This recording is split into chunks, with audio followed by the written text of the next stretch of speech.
હે પરીક્ષિત, ત્વષ્ટાના આ તમોગુણી પુત્રે બધા લોકને ઘેરી લીધા હતા. તેથી જ તે પાપી અને અત્યંત ક્રૂર પુરુષનું નામ વૃત્રાસુર પડ્યું. મોટા મોટા દેવો પોતપોતાના અનુયાયીઓ સહિત એક સમાટા તેના પર તૂટી પડ્યા તથા પોતપોતાના દિવ્ય અસ્ત્રો શસ્ત્રોથી પ્રહાર કરવા લાગ્યા. પરંતુ વૃત્રાસુર તેમના બધા અસ્ત્રો શસ્ત્રોને ગળી ગયો. ત્યારે તો દેવતાઓ અચંબામાં પડી ગયા. તેમનો પ્રભાવ ઓસરી ગયો. તે તમામ દિનહીન અને ઉદાસ થઈ ગયા તથા પોતાના હૃદયમાં વિરાજમાન આદિપુરુષ ભગવાન નારાયણના એકાગ્રચિત્ત થઈને શરણે ગયા. દેવો ભગવાનને પ્રાર્થના કરતા કરતા બોલ્યા, વાયુ, આકાશ, અગ્નિ, જળ અને પૃથ્વી, આ પાંચે ભૂતો, તેમનાથી બનેલા ત્રણેય લોક, તેમના અધિપતિઓ બ્રહ્માજી વગેરે તથા અમે બધા દેવો જે કાળથી ભય પામીને તેને પૂજા સામગ્રી અર્પણ કરતા રહીએ છીએ, તે જ કાળ ભગવાનથી ભયભીત રહે છે. તેથી હવે તો ભગવાન જ અમારા રક્ષક છે. અમે તે ભગવાનની શરણે આવ્યા છીએ. હે પ્રભુ, તમારે માટે કશું નવું નથી. તેથી કશું પણ જોઈને તમે વિસ્મિત થતા નથી. તમે પોતાના સ્વરૂપના સાક્ષાત્કારથી જ સર્વથા પૂર્ણકામ, સમ અને શાંત છો. આપના સિવાય કોઈ અન્યનું શરણ લેનાર કૂતરાની પૂંછડી પકડીને સમુદ્ર પાર કરવા ઈચ્છનાર જેવા મૂર્ખ છે. વૈવસ્વત મનુકલ્પના અંતમાં જેમના વિશાળ શૃંગમાં પૃથ્વીરૂપી નૌકાને બાંધીને પ્રલય વેળા સંકટમાંથી અનાયાસ જ ઉગરી ગયા હતા, તે મત્સ્ય ભગવાન જ અમને શરણાગત દેવોને વૃત્રાસુરે ઊભા કરેલા દુસ્તર ભયમાંથી અવશ્ય ઉગારી લેશે. પ્રાચીન કાળમાં પ્રચંડ પવનના ઝાપટાને લીધે ઉઠેલા ઊંચા ઊંચા મોજાઓની ગર્જનાને કારણે બ્રહ્માજી ભગવાન વિષ્ણુના નાભી કમળમાંથી અત્યંત ભયાનક પ્રલય કાળના જળમાં પડી ગયા હતા. અને જો કે પોતે લાચાર હતા, તો પણ જેમની કૃપાથી તેઓ તે આફતમાંથી ઉગરી ગયા હતા, તે જ ભગવાન અમને આ સંકટમાંથી પાર ઉતારે.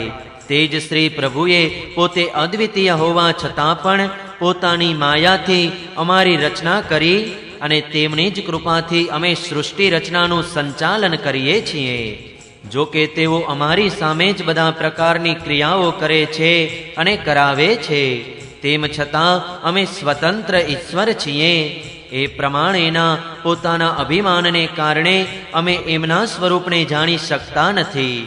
તે શ્રી પ્રભુ જ્યારે જુએ છે કે દેવો પોતાના શત્રુઓથી ઘણા દુઃખી થઈ રહ્યા છે, ત્યારે તેઓ પોતે નિર્વિકાર હોવા છતાં પણ પોતાની માયાનો આશ્રય લઈને દેવ, ઋષિ, પશુ પક્ષી, મનુષ્ય વગેરે યોનિઓમાં અવતાર લે છે તથા યુગે યુગે અમને પોતાના સમજીને અમારું રક્ષણ કરે છે. તેઓ જ સર્વના આત્મા, એ પરમ આરાધ્ય દેવ છે. તેઓ જ પ્રકૃતિ અને પુરુષ રૂપે વિશ્વનું કારણ છે. તેઓ વિશ્વની અલગ પણ છે અને વિશ્વરૂપ પણ છે. અમે બધા તે જ શરણાગત વત્સલ ભગવાન શ્રી હરિનું શરણ લઈએ છીએ. તે મહાન આત્મા શ્રી પ્રભુ પોતાના સ્વજનો એવા અમારું દેવતાઓનું અવશ્ય કલ્યાણ કરશે. શ્રી સુખદેવજી કહે છે, હે મહારાજ, દેવોએ જ્યારે ભગવાનની આ પ્રમાણે સ્તુતિ પ્રાર્થના કરી, ત્યારે શંખ, ચક્ર, ગદા, પદ્મધારી ભગવાન સ્વયં તેમની સામે અંતરદેશમાં પ્રગટ થયા. ભગવાનના નેત્રો શરદ ઋતુવાળા કમળ જેવા વિકસેલા હતા. તેમની સાથે 16 પાર્ષદો તેમની સેવામાં પ્રવૃત્ત હતા. તે પાર્ષદો દેખાવે બધી રીતે ભગવાનના જેવા જ હતા, સિવાય કે તેમના વક્ષ સ્થળ પર શ્રીવત્સલાંછન અને ગળામાં કૌસ્તુભ મણી ન હતા. હે રાજન, ભગવાનના દર્શન પામીને તે બધા દેવો આનંદથી વિહવળ થઈ ગયા. તે બધાએ ધરતી પર આળોટીને સાષ્ટાંગ દંડવત પ્રણામ કર્યા અને પછી ધીરે ધીરે ઉઠીને તેઓ ભગવાનની સ્તુતિ કરવા લાગ્યા. દેવો સ્તુતિ કરતા બોલ્યા, નમસ્તે યજ્ઞવીર્યાય વયસે ઉતતે નમઃ, નમસ્તે હસ્તચક્રાય નમઃ શુપુરુહૂતયે. દેવોએ કહ્યું, હે ભગવાન, યજ્ઞમાં સ્વર્ગ વગેરે આપવાની શક્તિ અને તેમના ફળની સીમા નક્કી કરનારા કાળ પણ તમે જ છો. યજ્ઞમાં વિઘ્નો નાખનારા દૈત્યોને આપ ચક્રથી છિન્ન ભિન્ન કરી નાખો છો. તેથી આપના નામો અપાર છે. અમે આપને વારંવાર નમસ્કાર કરીએ છીએ. હે વિધાતા, સત્વ, રજ અને તમ આ 3 ગુણો અનુસાર જે ઉત્તમ, મધ્યમ અને અધમ ગતિઓ પ્રાપ્ત થાય છે તેમના નિયામક આપ જ છો. આપ પુરાણ પુરુષ છો. આ કાર્યરૂપ જગતનું કોઈ પણ પ્રાણી તમારા પરમ પદના વાસ્તવિક રૂપને જાણી શકતું નથી. હે ભગવાન નારાયણ, વાસુદેવ, આપ આદિ પુરુષ અને મહાપુરુષ છો. આપનો મહિમા અસીમ છે. આપ પરમ મંગલમય, પરમ કલ્યાણ સ્વરૂપ અને પરમ દયાળુ છો. આપ જ સમસ્ત જગતના આધાર અને અદ્વિતીય છો. માત્ર આપ જ સમસ્ત જગતના સ્વામી છો. આપ સર્વેશ્વર છો. દેવી લક્ષ્મીપતિ છો. હે પ્રભુ, પરમહંસ પરિવ્રાજક વિરક્ત મહાત્માઓ જ્યારે આત્મસંયમ રૂપ પરમ સમાધિ પૂર્વક સારી પેઠે તમારું ચિંતન કરે છે ત્યારે તેમના શુદ્ધ અંતઃકરણમાં પરમહંસોના ધર્મરૂપ ભગવદ ભક્તિનો પ્રાદુર્ભાવ થાય છે. આનાથી તેમના હૃદયના અજ્ઞાનરૂપી દ્વાર ખુલી જાય છે અને તેમના આત્મલોકમાં આપ આત્માનંદ રૂપે કશાય આવરણ વિના પ્રગટ થાવ છો. આપ સર્વાંતર્યામી હોવાથી તેમના હૃદયમાં પહેલેથી જ વિરાજમાન છો અને તેઓ આપનો અનુભવ કરીને ધન્ય થઈ જાય છે. એવા આપને અમે વારંવાર નમસ્કાર કરીએ છીએ. હે ભગવાન, આપની લીલાના રહસ્યને જાણવું ઘણું જ મુશ્કેલ છે. કારણ કે કોઈ પણ આશ્રય અને પ્રાકૃત શરીર વિના જ અમારા સહયોગની અપેક્ષા નહીં રાખતા સ્વયં નિર્વિકાર રહીને નિર્ગુણ હોવા છતાં સ્વયં જ આ સગુણ જગતનું સર્જન, રક્ષણ અને સંહાર કરો છો. હે ભગવાન, આપ દેવદત્ત જેવા અર્થાત કોઈ વ્યક્તિ જેવા ગુણોના કાર્યરૂપ આ જગતમાં જીવરૂપે પ્રગટ થાવ છો અને કર્મોને આધીન થઈને પોતે કરેલા સારા ખોટા કર્મોનું ફળ ભોગવો છો. આપ આત્મારામ, શાંત સ્વભાવ તથા સર્વથી ઉદાસીન સાક્ષી માત્ર થઈ રહો છો તથા સૌને સમાન જુઓ છો. આવી આપની પરસ્પર વિરોધી લીલા અમારી સમજમાં આવતી નથી. અમે સમજીએ છીએ કે જો આપનામાં આવી 2 પ્રકારની લીલાઓ હોય તો તેનો કોઈ વિરોધ નથી, કારણ કે આપ સ્વયં ભગવાન છો. આપના અનંત ગુણો છે. આપનો મહિમા અપાર છે અને આપ સર્વશક્તિમાન છો. આપ પુરાણ પુરુષ છો. તેને જાણ્યા વિના ભેદ દ્રષ્ટિવાળા આધુનિક લોકો કે જેમનું અનેક પ્રકારના કુતર્કપૂર્ણ શાસ્ત્રોનો અભ્યાસ કરીને અંતઃકરણ દૂષિત થઈ ગયું છે, તેઓ આપના સંબંધમાં દુરાગ્રહપૂર્વક અવાસ્તવિક વાતો કરતા હોય છે, પરંતુ તેનાથી આપના પ્રભુત્વમાં કશો ફેર પડતો નથી. આપ તો સમસ્ત માયામય પદાર્થોથી ભિન્ન વિશુદ્ધ સ્વરૂપ છો. જેમનું માયાનું આવરણ હટી ગયું છે તેવા ભક્તો આપના તે વિશુદ્ધ સ્વરૂપને જાણે છે. ખરેખર માયા વડે પોતાને છુપાવીને રાખનારા આપના માટે શું અશક્ય છે? આપ સર્વથી વિલક્ષણ અને અનિર્વચનીય છો. જેમ એક જ દોરડાના ટુકડામાં મનુષ્યને સાપની ભ્રાંતિ થાય છે, પરંતુ જ્ઞાની મનુષ્યને દોરડું જ દેખાય છે, તેમ ભ્રાંતિગ્રસ્ત લોકો આપને કરતા, ભોગતા આદિ અનેક રૂપોમાં જુએ છે, પરંતુ જ્ઞાનીઓ આપણે શુદ્ધ સચ્ચિદાનંદ રૂપે જ જુએ છે. વિચારપૂર્વક જોવાથી જણાય છે કે આપ જ જગતના તમામ પદાર્થોમાં સત્તા રૂપે રહેલા છો. સર્વના સ્વામી અને સંપૂર્ણ જગતના કારણ બ્રહ્માજી અને પ્રકૃત વગેરેના પણ કારણ છો. આપ સર્વના અંતર્યામી અંતરાત્મા છો. તેથી જગતમાં જેટલા પણ ગુણોનો આભાસ થાય છે તે બધામાં અધિષ્ઠાન રૂપે આપની જ પ્રતીતિ થાય છે. તેથી શ્રુતિઓએ નેતિ દ્વારા જગતની સમસ્ત પદાર્થોનો નિષેધ કરીને છેવટે નિષેધની પરિસીમા રૂપે આપ જ શેષ રહો છો એમ કહ્યું છે. હે મધુસૂદન, આપનો મહિમા અમૃત રસનો સાગર છે. તેના એક બુંદનો પણ જેણે એકવાર પણ સ્વાદ ચાખી લીધો છે તેના હૃદયમાં નિત્ય નિરંતર પરમાનંદની અખંડ ધારા વહેવા માંડે છે. આને કારણે આ લોક અને પરલોકના જેટલા પણ સુખ સાંભળવામાં આવ્યા છે તે બધા જ વિસરાઈ જાય છે. સમસ્ત પ્રાણીઓના પરમ હિતૈષી સુહૃદ અને સર્વાત્મા એવા આપ પરમાત્મામાં જેણે પોતાના ચિત્તને નિરંતર પોરવી દીધું છે અને જેઓ આપના તે ચરણારવિંદરૂપી અમૃતનું પાન કરવા રૂપી સ્વાર્થમાં કુશળ છે, તેવા આપના તે પ્રિય અને સુહૃદ પરમ ભાગવત ભક્તજનો મૃત્યુરૂપી આ સંસાર ચક્રમાંથી હંમેશને માટે છૂટી જાય છે. હે ત્રિવિક્રમ, હે ત્રિનયન, આ ત્રણેય લોક આપનું ભવન છે. આપનું સામર્થ્ય ત્રણેય લોકને આનંદદાયી છે.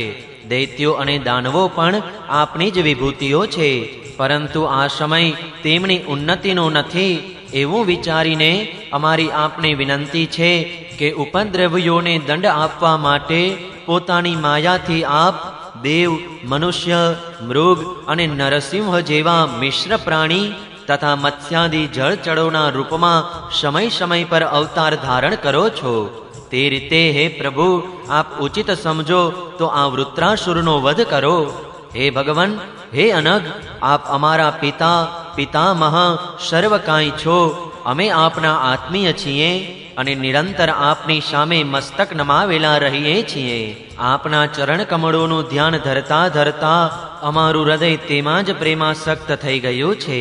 આપે પોતાનો દિવ્ય ગુણોથી યુક્ત સાકાર શ્રી વિગ્રહ અમારી સામે પ્રગટ કરીને અમને અપનાવ્યા છે. તેથી હે પ્રભુ, અમે આપને પ્રાર્થના કરીએ છીએ કે આપ દયાપૂર્ણ, નિર્મળ, સુંદર અને શીતળ સ્મિતયુક્ત દ્રષ્ટિથી તથા પોતાના મુખારવિંદમાંથી ટપકતા મનોહર વાણીરૂપ સુમધુર સુધા બિંદુઓથી અમારા હૃદયના તાપનું શમન કરો અને અમારા અંતરાગ્નિને શાંત કરો. હે પ્રભુ, જેમ અગ્નિનો તણખલો અગ્નિને પ્રકાશિત કરવામાં અસમર્થ છે, તેવી જ રીતે અમે પણ આપને કોઈ પ્રાર્થના કરવામાં અસમર્થ છીએ. આપને તો કહેવાનું જ ન હોય, કારણ કે આપ અંતર્યામી છો. આપ સમસ્ત જગતની ઉત્પત્તિ, સ્થિતિ અને લય કરનારી દિવ્ય માયાની સાથે વિનોદ કરતા રહો છો. આપ બ્રહ્મરૂપે સર્વવ્યાપી છો તથા તમામ જીવોના અંતઃકરણમાં અંતર્યામી રૂપે વિરાજમાન છો અને બહાર પણ પ્રકૃતિ રૂપે આપ જ વિરાજમાન છો. જગતમાં જેટલા પણ દેશ, કાળ, શરીર વગેરેનો વિભાગ છે, તેમના ઉપાદાન કારણ, નિમિત્ત કારણ અને પ્રકાશકના રૂપમાં અનુભવ કરનાર પણ આપ જ છો. આપ જ બધી વૃત્તિઓના સાક્ષી છો. આપ આકાશની જેમ સર્વગત અને નિર્લેપ છો. માટે જ અમે અમારું મંતવ્ય આપને નિવેદિત કરીએ એવી અપેક્ષા નહીં રાખતા. જે કાર્ય માટે અમે અહીં આવ્યા છીએ તેને આપ પૂર્ણ કરો. આપ અચિંત્ય ઐશ્વર્યથી સંપન્ન અને જગતના પરમ ગુરુ છો. અમે આપના ચરણ કમળોની શરણમાં આવ્યા છીએ કે જે વિવિધ પાપોના ફળ સ્વરૂપ જન્મ મૃત્યુરૂપ સંસારના તાપને શાંત કરી દેનારા છે. હે સર્વશક્તિમાન શ્રી કૃષ્ણ, વૃત્રાસુરે અમારા પ્રભાવને અને અસ્ત્રો શસ્ત્રોને તો ગળી જ લીધા છે. હવે તે ત્રણ લોકને પણ ભરખી જશે. આપ વધ કરો. હે પ્રભુ, આપ શુદ્ધ સ્વરૂપ, હૃદય સ્થિત, શુદ્ધ જ્યોતિર્મય આકાશ, સૌના સાક્ષી, અનાદિ, અનંત અને ઉજ્જવળ કીર્તિ સંપન્ન છો. સંતો આપના ભજન રૂપી ધનનો જ સંગ્રહ કરે છે. સંસાર પથના પ્રવાસીઓ ફરી ફરીને જ્યારે આપના શરણમાં આવે છે ત્યારે આપ તેમને પરમાનંદ સ્વરૂપ અભિષ્ટ ફળ આપો છો અને એ રીતે આપ તેમના જન્મ જન્માંતરના કષ્ટને હરી લો છો. હે પ્રભુ, અમે આપને નમસ્કાર કરીએ છીએ. શ્રી સુખદેવજી કહે છે, હે પરીક્ષિત, આ પ્રમાણે ઘણા આદરપૂર્વક દેવોએ જ્યારે ભગવાનની સ્તુતિ કરી ત્યારે તેઓ પોતાની સ્તુતિ સાંભળીને ઘણા પ્રસન્ન થયા અને તેમણે તેમને કહ્યું. શ્રી ભગવાને કહ્યું, હે શ્રેષ્ઠ દેવો, આપે સ્તુતિયુક્ત જ્ઞાનથી મારી ઉપાસના કરી છે, તેથી હું તમારા પર પ્રસન્ન છું. આ સ્તુતિ વડે જીવોને પોતાના વાસ્તવિક સ્વરૂપની સ્મૃતિ અને મારી ભક્તિ પ્રાપ્ત થાય છે. હે દેવ શિરોમણીઓ, મારા પ્રસન્ન થવાથી કોઈ પણ વસ્તુ દુર્લભ રહેતી નથી. તો પણ મારા અનન્ય પ્રેમી તત્વવેત્તા ભક્તો મારી પાસેથી મારા સિવાય અન્ય કશું જ ઈચ્છતા નથી. જે મનુષ્ય જગતના વિષયોને સત્ય સમજે છે તે મૂર્ખ પોતાનું વાસ્તવિક કલ્યાણ જાણતો નથી. તેથી તે વિષયોને ચાહે છે, વળી કોઈ જાણનારો તેને વિષય ભોગ જ આપે છે, તો તે પણ તેવો જ મૂર્ખ છે. જે મનુષ્ય મુક્તિનું સ્વરૂપ જાણે છે તે તો અજ્ઞાનીને પણ કર્મોમાં ફસાવાનો ઉપદેશ આપતો નથી. જેમ કે રોગી ઈચ્છતો હોવા છતાં સારો વૈદ્ય તેને કુપથ્ય નથી આપતો. હે દેવરાજ ઇન્દ્ર, તમારા બધાનું કલ્યાણ થાવ. હવે વિલંબ ન કરો. ઋષિ શિરોમણી દધીચી પાસે જાઓ અને તેમની પાસેથી તેમનું શરીર કે જે ઉપાસના, વ્રત તથા તપસ્યાના કારણે અત્યંત દ્રઢ થઈ ગયું છે તે માગી લો.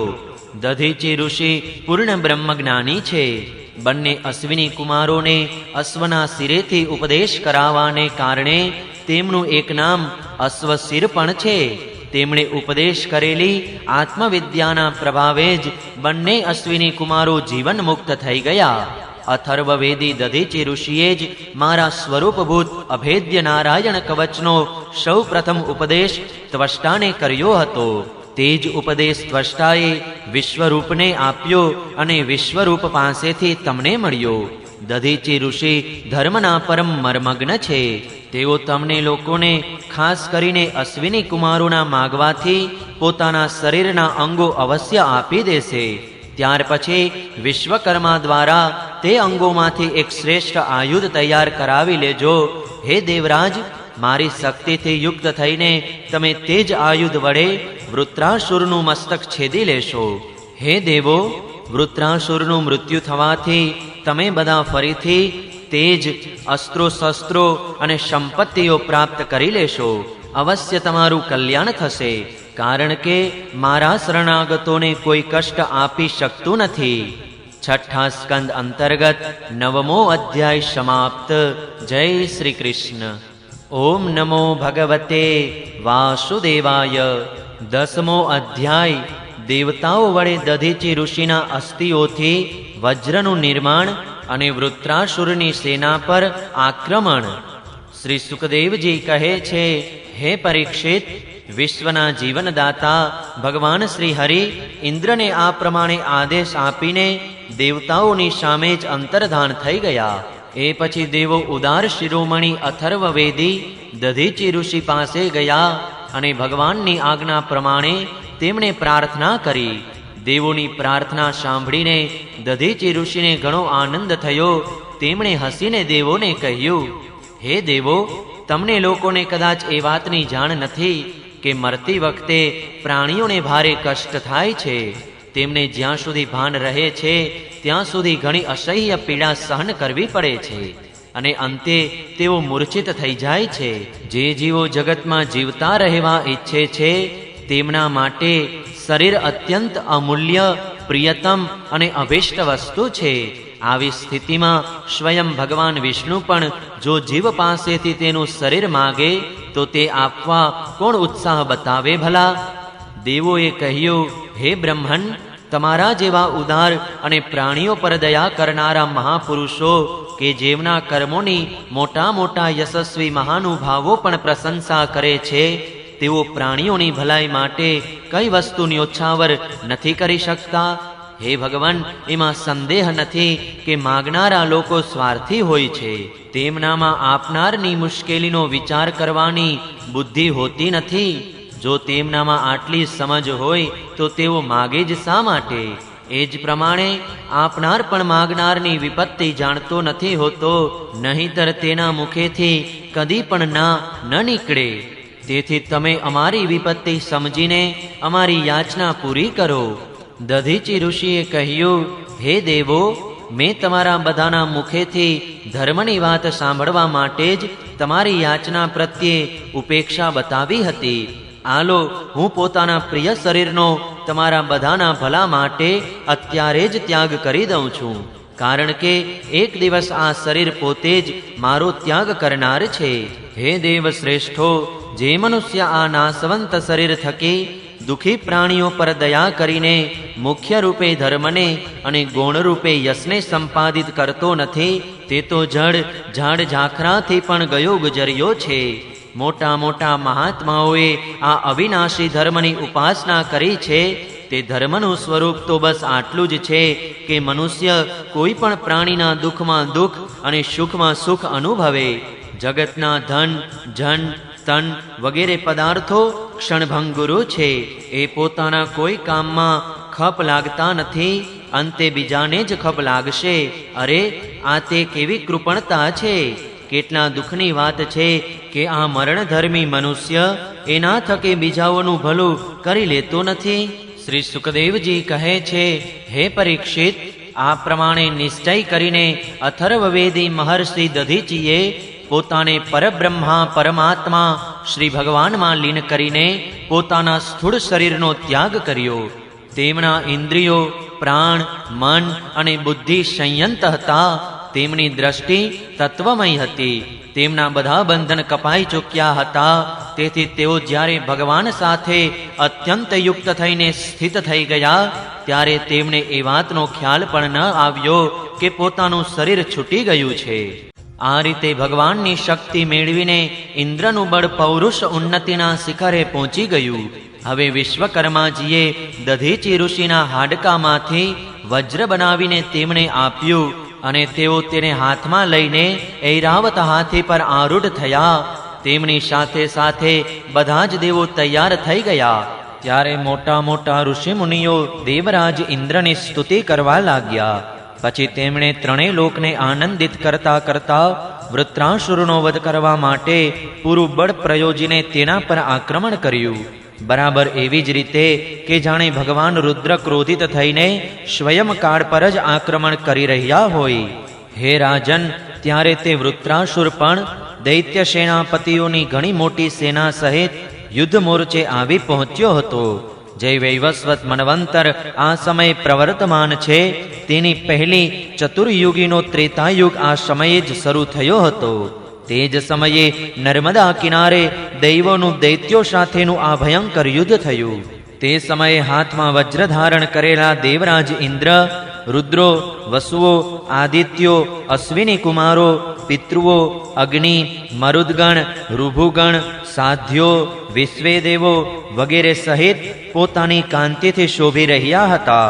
વૃત્રાસુર વગેરે દૈત્યો તેમને પોતાની સામે આવેલા જોઈને આવેશમાં આવી ગયા અને તેની તે નમુચી, શંબર, અનર્વા, દ્વિમૂર્ધા, ઋષભ, અંબર, ભયગ્રીવ, શંકુશિરા, વિપ્રચિત્તિ, અયોમુખ, પુલોમા, વૃષપર્વા, પ્રહેતિ, હેતિ, ઉત્કલ, સુમાલી, માલી વગેરે હજારો દૈત્યો, દાનવો તેમજ યક્ષો, રાક્ષસો સુવર્ણની સાધન સામગ્રીથી સુસજ્જ થઈને દેવરાજ ઇન્દ્રની સેનાને આગળ વધતી અટકાવવા લાગ્યા. હે પરીક્ષિત, તે સમયે દેવોની સેના સ્વયં મૃત્યુ માટે પણ અજેય હતી અને બીજી બાજુ મદોન્મત અસુરો સિંહ ગર્જના કરતા કરતા અત્યંત સાવધાનીપૂર્વક દેવોની સેના પર પ્રહારો કરવા લાગ્યા. તે લોકોએ ગદા, પરિધ, બાણ, પ્રાશ, મગદડ, તોમર, શૂળ, પરશુ, તલવાર, શતઘ્ની, ભૂસુંડી વગેરે અસ્ત્રો શસ્ત્રો વર્ષાવીને દેવોની બધી બાજુએથી ઢાંકી દીધા. એક પછી એક એટલા બાણ ચારે બાજુએથી આવી રહ્યા હતા કે તેમનાથી ઢંકાઈ જવાને કારણે દેવો દેખાતા પણ ન હતા. જેમ કે વાદળોથી ઢંકાઈ જવાથી આકાશના તારા દેખાતા નથી. હે પરીક્ષિત, જો કે તે અસ્ત્રો શસ્ત્રોનો વરસાદ દેવ સૈનિકોને સ્પર્શી પણ શક્યો નહીં અને તેમણે પોતાના હસ્તકૌશલથી આકાશમાં જ તેમના હજારો ટુકડા કરી દીધા. જ્યારે અસુરોના અસ્ત્રો શસ્ત્રો સમાપ્ત થઈ ગયા ત્યારે તેઓ દેવોની સેના પર પર્વતના શિખરો, વૃક્ષો અને પથ્થરો વરસાવવા લાગ્યા. પરંતુ તેમને પણ દેવોએ પહેલાની જેમ જ તોડી પાડ્યા. હે પરીક્ષિત, જ્યારે વૃત્રાસુરના અનુયાયી અસુરોએ જોયું કે પોતાના અસંખ્ય અસ્ત્રો શસ્ત્રો પણ દેવસેનાને કોઈ ક્ષતિ પહોંચાડી શક્યા નથી, અરે ત્યાં સુધી કે વૃક્ષો, પથ્થર શિલાઓ અને પર્વતોના મોટા મોટા શિખરોથી પણ તેમના શરીરોને સહેજ પણ ઈજા સુદ્ધા પહોંચી નહીં અને તેઓ બધા જ સુકુશળ છે, ત્યારે તે અસુરો ઘણા ગભરાઈ ગયા. તે દૈત્યો દેવોને પરાજિત કરવા માટે જેમ તેમ પ્રયત્નો કરતા રહ્યા, તે તમામ નિષ્ફળ બનતા રહ્યા. બરાબર એવી જ રીતે કે ભગવાન શ્રી કૃષ્ણ વડે સુરક્ષિત ભક્તો પર ક્ષુદ્ર મનુષ્યના કઠોર અને અમંગલમય વચનોનો કોઈ પ્રભાવ પડતો હોતો નથી. ભગવાન વિરોધી અસુરો પોતાના પ્રયત્નો વ્યર્થ ગયેલા જોઈને નિરુત્સાહ થઈ ગયા.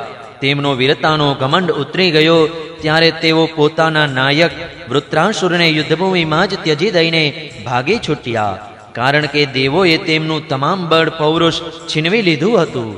જ્યારે ધીરવીર વૃત્રાસુરે જોયું કે મારા અનુયાયી અસુરો ભાગી જઈ રહ્યા છે અને અત્યંત ભયભીત થયેલી મારી સેના પણ નષ્ટ ભ્રષ્ટ અને વેરવિછેણ થઈ રહી છે, ત્યારે તે હસીને કહેવા લાગ્યો, તે વીર શિરોમણી વૃત્રાસુરે સમયને અનુરૂપ વિરોચિત વાણીથી પ્રવિચિતી, નમુચી, પુલોમા, મય, આનર્વા, શંબર વગેરે દૈત્યોને સંબોધીને કહ્યું, હે અસુરો, ભાગો નહીં, મારી એક વાત સાંભળી લો.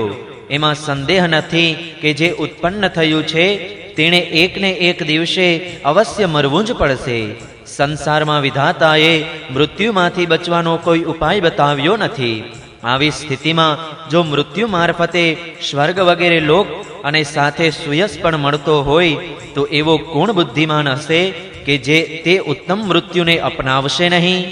સંસારમાં બે પ્રકારનું મૃત્યુ પરમ દુર્લભ અને શ્રેષ્ઠ માનવામાં આવ્યું છે. એક તો યોગીજનોનો પોતાના પ્રાણોને વશ કરીને બ્રહ્મનું ચિંતન કરતા કરતા દેહ ત્યાગ કરવો, અને બીજું યુદ્ધભૂમિમાં સેનાની મોખરે રહીને પીઠ નહીં બતાવતા જજુમીને મરવું. તમે બધા આવો શુભ અવસર શા માટે ગુમાવી રહ્યા છો? છઠ્ઠા સ્કંદ અંતર્ગત ઇન્દ્રવૃત્રાસુરના યુદ્ધનું વર્ણન નામનો 10મો અધ્યાય સમાપ્ત. જય શ્રી કૃષ્ણ. ઓમ નમો ભગવતે વાસુદેવાય. 11મો અધ્યાય વૃત્રાસુરની વીરવાણી અને ભગવત પ્રાપ્તિ. શ્રી સુખદેવજી કહે છે, હે રાજન, અસુરોની ભયભીત થયેલી સેના ભાગી જઈ રહી હતી ત્યારે સૈનિકો એટલા ચેતના રહિત થઈ રહ્યા હતા કે તેમણે પોતાના સ્વામીના ધર્મને અનુકૂળ વચનો પર પણ ધ્યાન આપ્યું નહીં. વૃત્રાસુરે જોયું કે સમય સંજોગોની અનુકૂળતાને કારણે દેવો દાનવ સેનાને ખરેડી રહ્યા છે અને તે સેના એવી રીતે છિન્ન ભિન્ન થઈ રહી છે કે જાણે તે નાયક વિનાની હોય. હે રાજન, આ જોઈને વૃત્રાસુર અસહિષ્ણુતા અને ક્રોધને લીધે તપી ઉઠ્યો. તેણે હિંમતપૂર્વક દેવોના સૈન્યને આગળ વધતું અટકાવી દીધું અને દેવોની નિર્ભત્સરના કરતા તે બોલ્યો, અરે પામર દેવો, યુદ્ધભૂમિમાં પીઠ બતાવનારા કાયર અસુરો પર પાછળથી ઘા કરવાથી શો લાભ? એ લોકો તો પોતાના માતા પિતાના મળ છે, પરંતુ પોતાને શૂરવીર માનનારા તમારા જેવા પુરુષો માટે પણ ડરપોક લોકોનો વધ કરવો એ કંઈ પ્રશંસનીય તો નથી જ ને? અને એમ કરવાથી તમને સ્વર્ગ પણ મળી શકશે નહીં. જો તમારા મનમાં યુદ્ધ કરવાનું બળ અને ઉત્સાહ છે તથા હજી જીવતા રહીને વિષય સુખો ભોગવાની લાલસા નથી તો તમે ક્ષણવાર માટે મારી સામે જામી પડો અને યુદ્ધની મજા માણી લો. વૃત્રાસુર મહાબળવાન હતો. તે પોતાના શરીર થકી જ શત્રુ દેવતાઓને ભય પમાડવા લાગ્યો. તેણે ક્રોધે ભરાઈને એવી વિકરાળ સિંહ ગર્જના કરી કે ઘણા બધા તો તે સાંભળીને જ બેહોશ થઈ ગયા. વૃત્રાસુરની ભયંકર ગર્જનાથી બધા જ દેવો મૂર્છિત થઈને ધરતી પર ઢળી પડ્યા, જાણે કે તેમના પર વીજળી ત્રાટકી હોય. જેમ મદોન્મત ગજરાજ કમળનાળના વનનો કચ્છર ઘાણ કરી નાખે છે, તેવી જ રીતે તે રણબંકો વૃત્રાસુર હવે હાથમાં ત્રિશૂળ લઈને ભયને લીધે આંખો મીચીને પડેલી દેવસેનાને પગતળે કચડવા લાગ્યો. તેના વેગને લીધે ધરતી ડોલવા લાગી. ત્યારે વજ્રપાણી દેવરાજ ઇન્દ્ર તેનું આ કૃત્ય સહી શક્યા નહીં. જ્યારે તે વૃત્રાસુર તેમના તરફ ઘસ્યો ત્યારે તેમણે અત્યંતિક રોષપૂર્વક પોતાના તે શત્રુ પર ઘણી મોટી ગદા ફેંકી. હજી તો તે અસહ્ય ગદા વૃત્રાસુર પાસે પહોંચી પણ ન હતી ત્યાં જ તેણે લીલાપૂર્વક પોતાના ડાબા હાથથી તેને પકડી લીધી.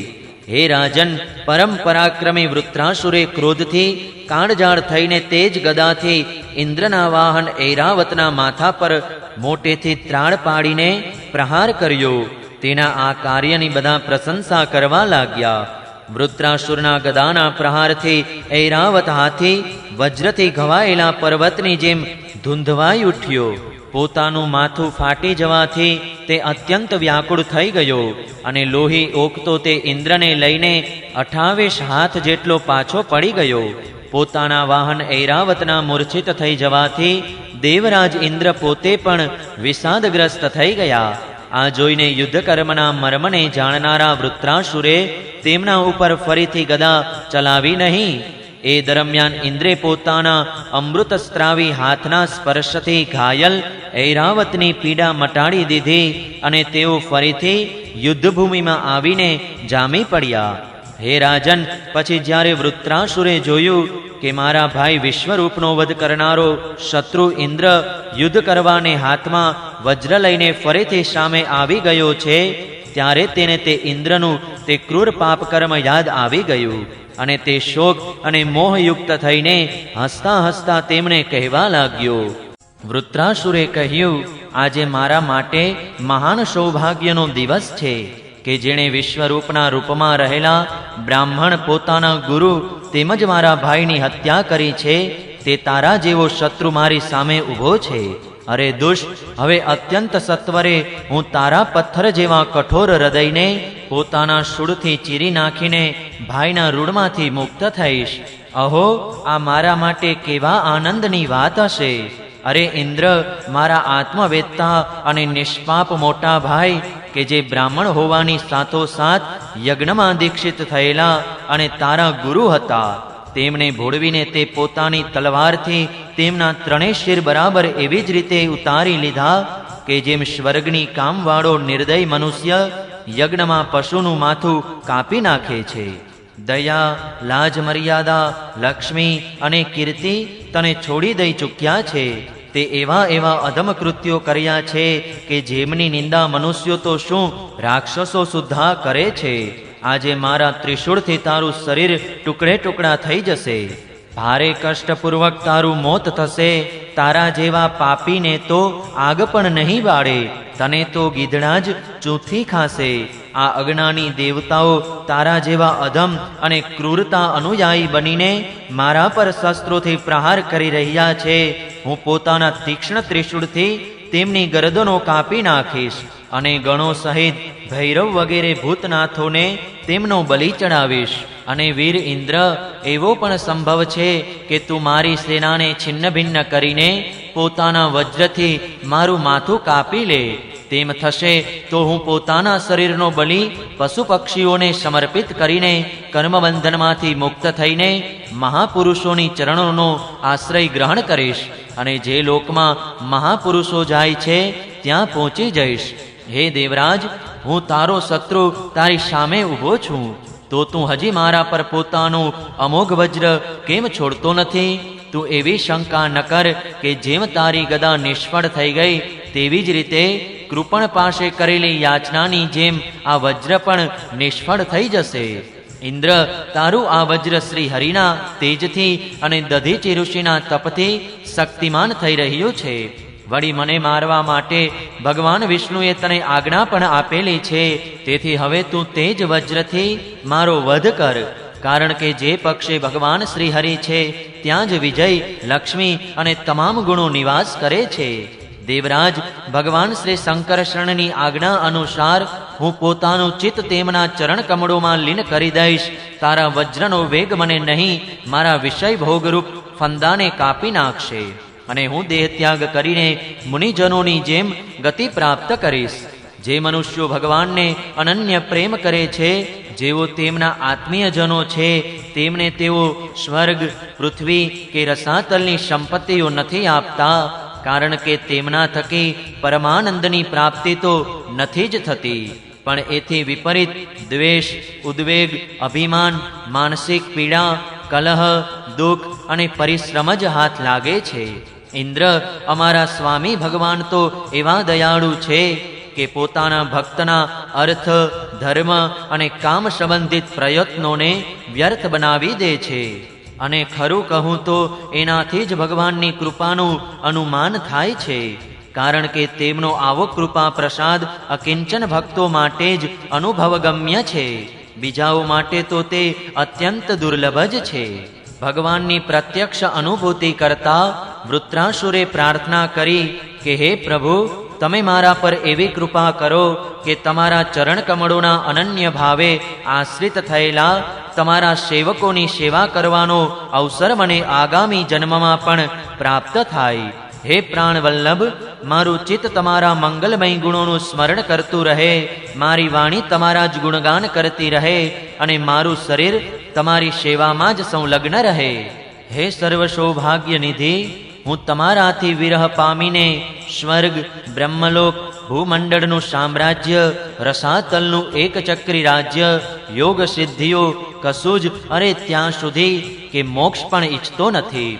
જેમ પક્ષીઓના પાંખ વિનાના બચ્ચા પોતાની માતાની રાહ જોયા કરે છે, જેમ ભૂખ્યા વાછરડા પોતાની માતા ગાયનું દૂધ પીવાને આતુર રહે છે, અને જેમ વિરહિણી પત્ની પ્રવાસે ગયેલા પોતાના પ્રિયતમને મળવાને ઉત્કંઠિત રહે છે, તેવી જ રીતે હે કમલનયન, મારું ચિત્ત તમારા દર્શનને માટે તરફડી રહ્યું છે.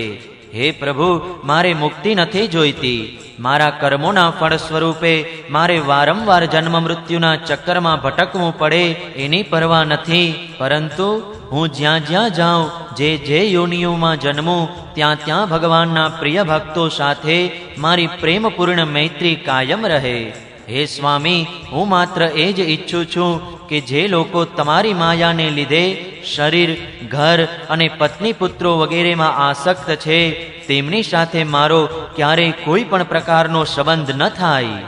છઠ્ઠા સ્કંદ અંતર્ગત વૃત્રાસુરનો ઇન્દ્રને ઉપદેશ નામનો 11મો અધ્યાય સમાપ્ત. જય શ્રી કૃષ્ણ. ઓમ નમો ભગવતે વાસુદેવાય. 12મો અધ્યાય વૃત્રાસુરનો વધ.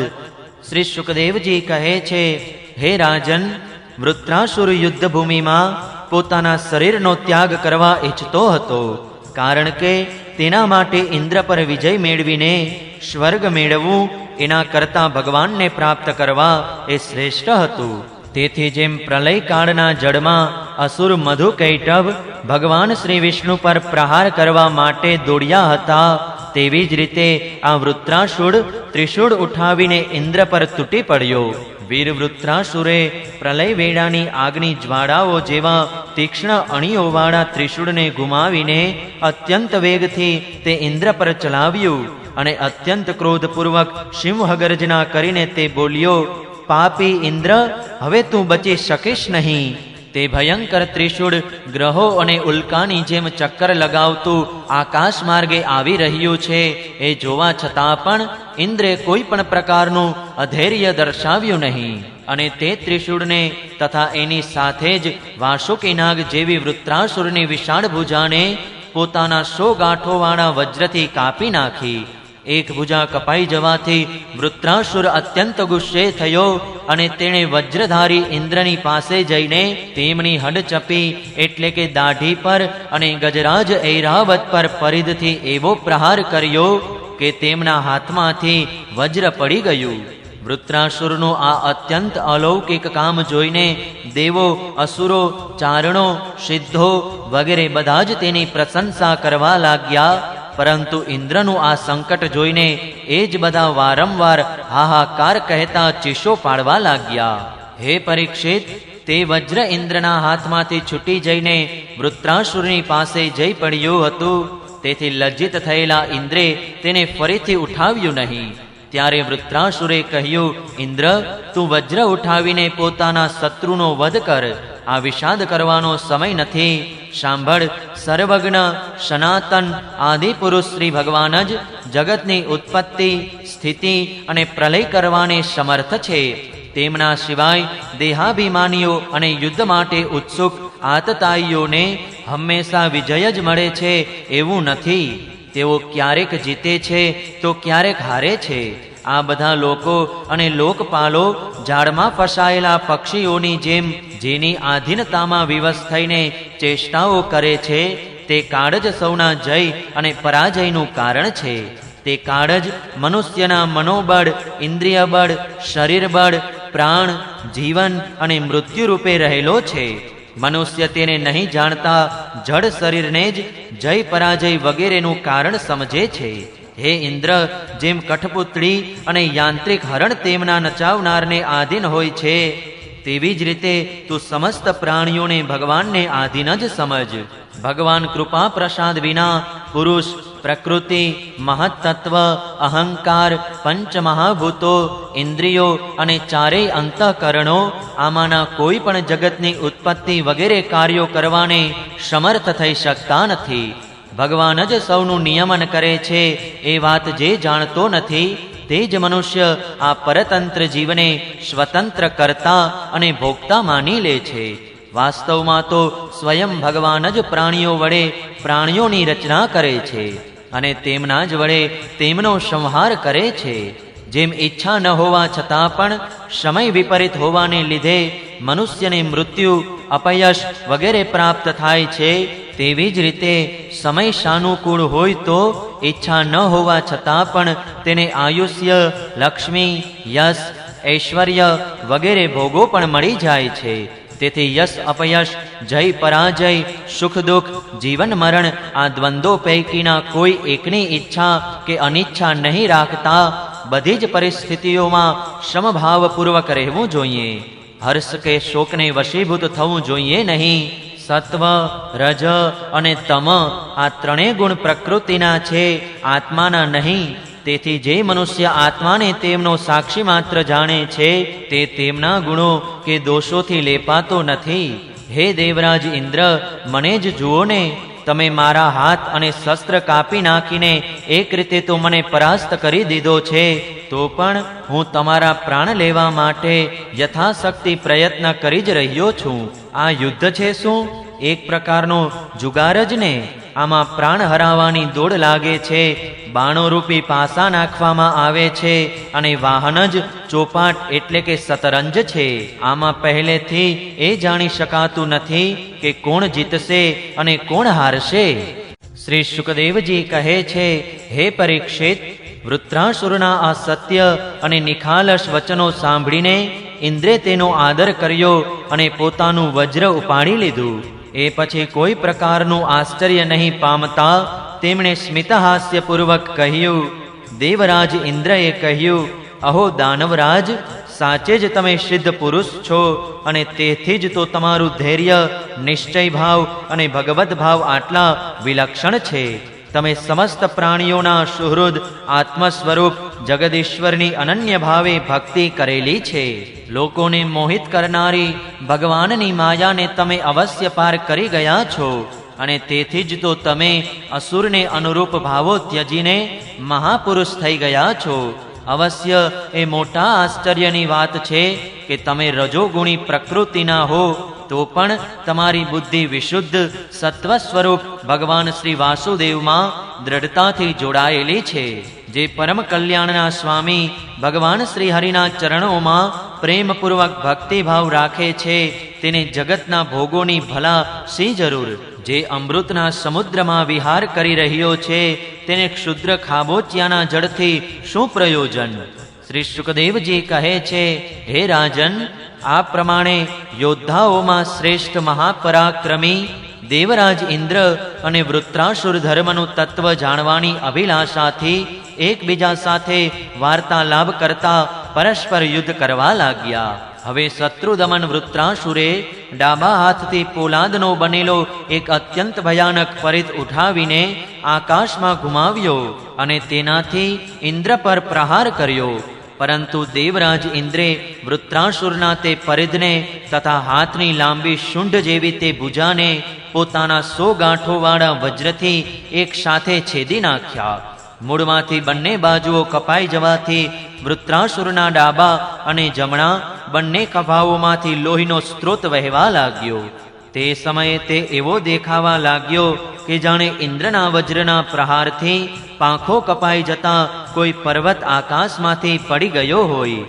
હવે પગે ચાલતા ફરતા પર્વતરાજ જેવા અત્યંત મહાકાય વૃત્રાસુરે પોતાની હડપચીને ધરતી સાથે અને ઉપરના હોઠને સ્વર્ગલોક સાથે ફેલાવ્યો તથા આકાશ જેવડા ગહન મોઢાથી સાપના જેવી ભયંકર જીભથી તેમજ મૃત્યુ જેવી વિકરાળ દાઢોથી જાણે કે ત્રણેય લોકને ગળી જતો, પોતાના પગના પ્રહારોથી ધરતીને કચડતો અને પ્રબળ વેગથી પર્વતોને ઉલટા સુલટા કરતો તે ઇન્દ્રની પાસે આવ્યો અને તેમને તેમના વાહન ઐરાવત હાથે સહિત એવી રીતે ગળી ગયો કે જેમ કોઈ પરમ પરાક્રમી અને અત્યંત બળવાન અજગર હાથીને ગળી જાય. પ્રજાપતિઓ અને મહર્ષિઓ સહિત દેવોએ જ્યારે જોયું કે વૃત્રાસુર ઇન્દ્રને ગળી ગયો છે, ત્યારે તો તેઓ બધા અત્યંત દુઃખી થઈ ગયા અને દુઃખી થઈને હાહાકાર કરવા લાગ્યા અને મહાન અનર્થ થઈ ગયો એમ કહીને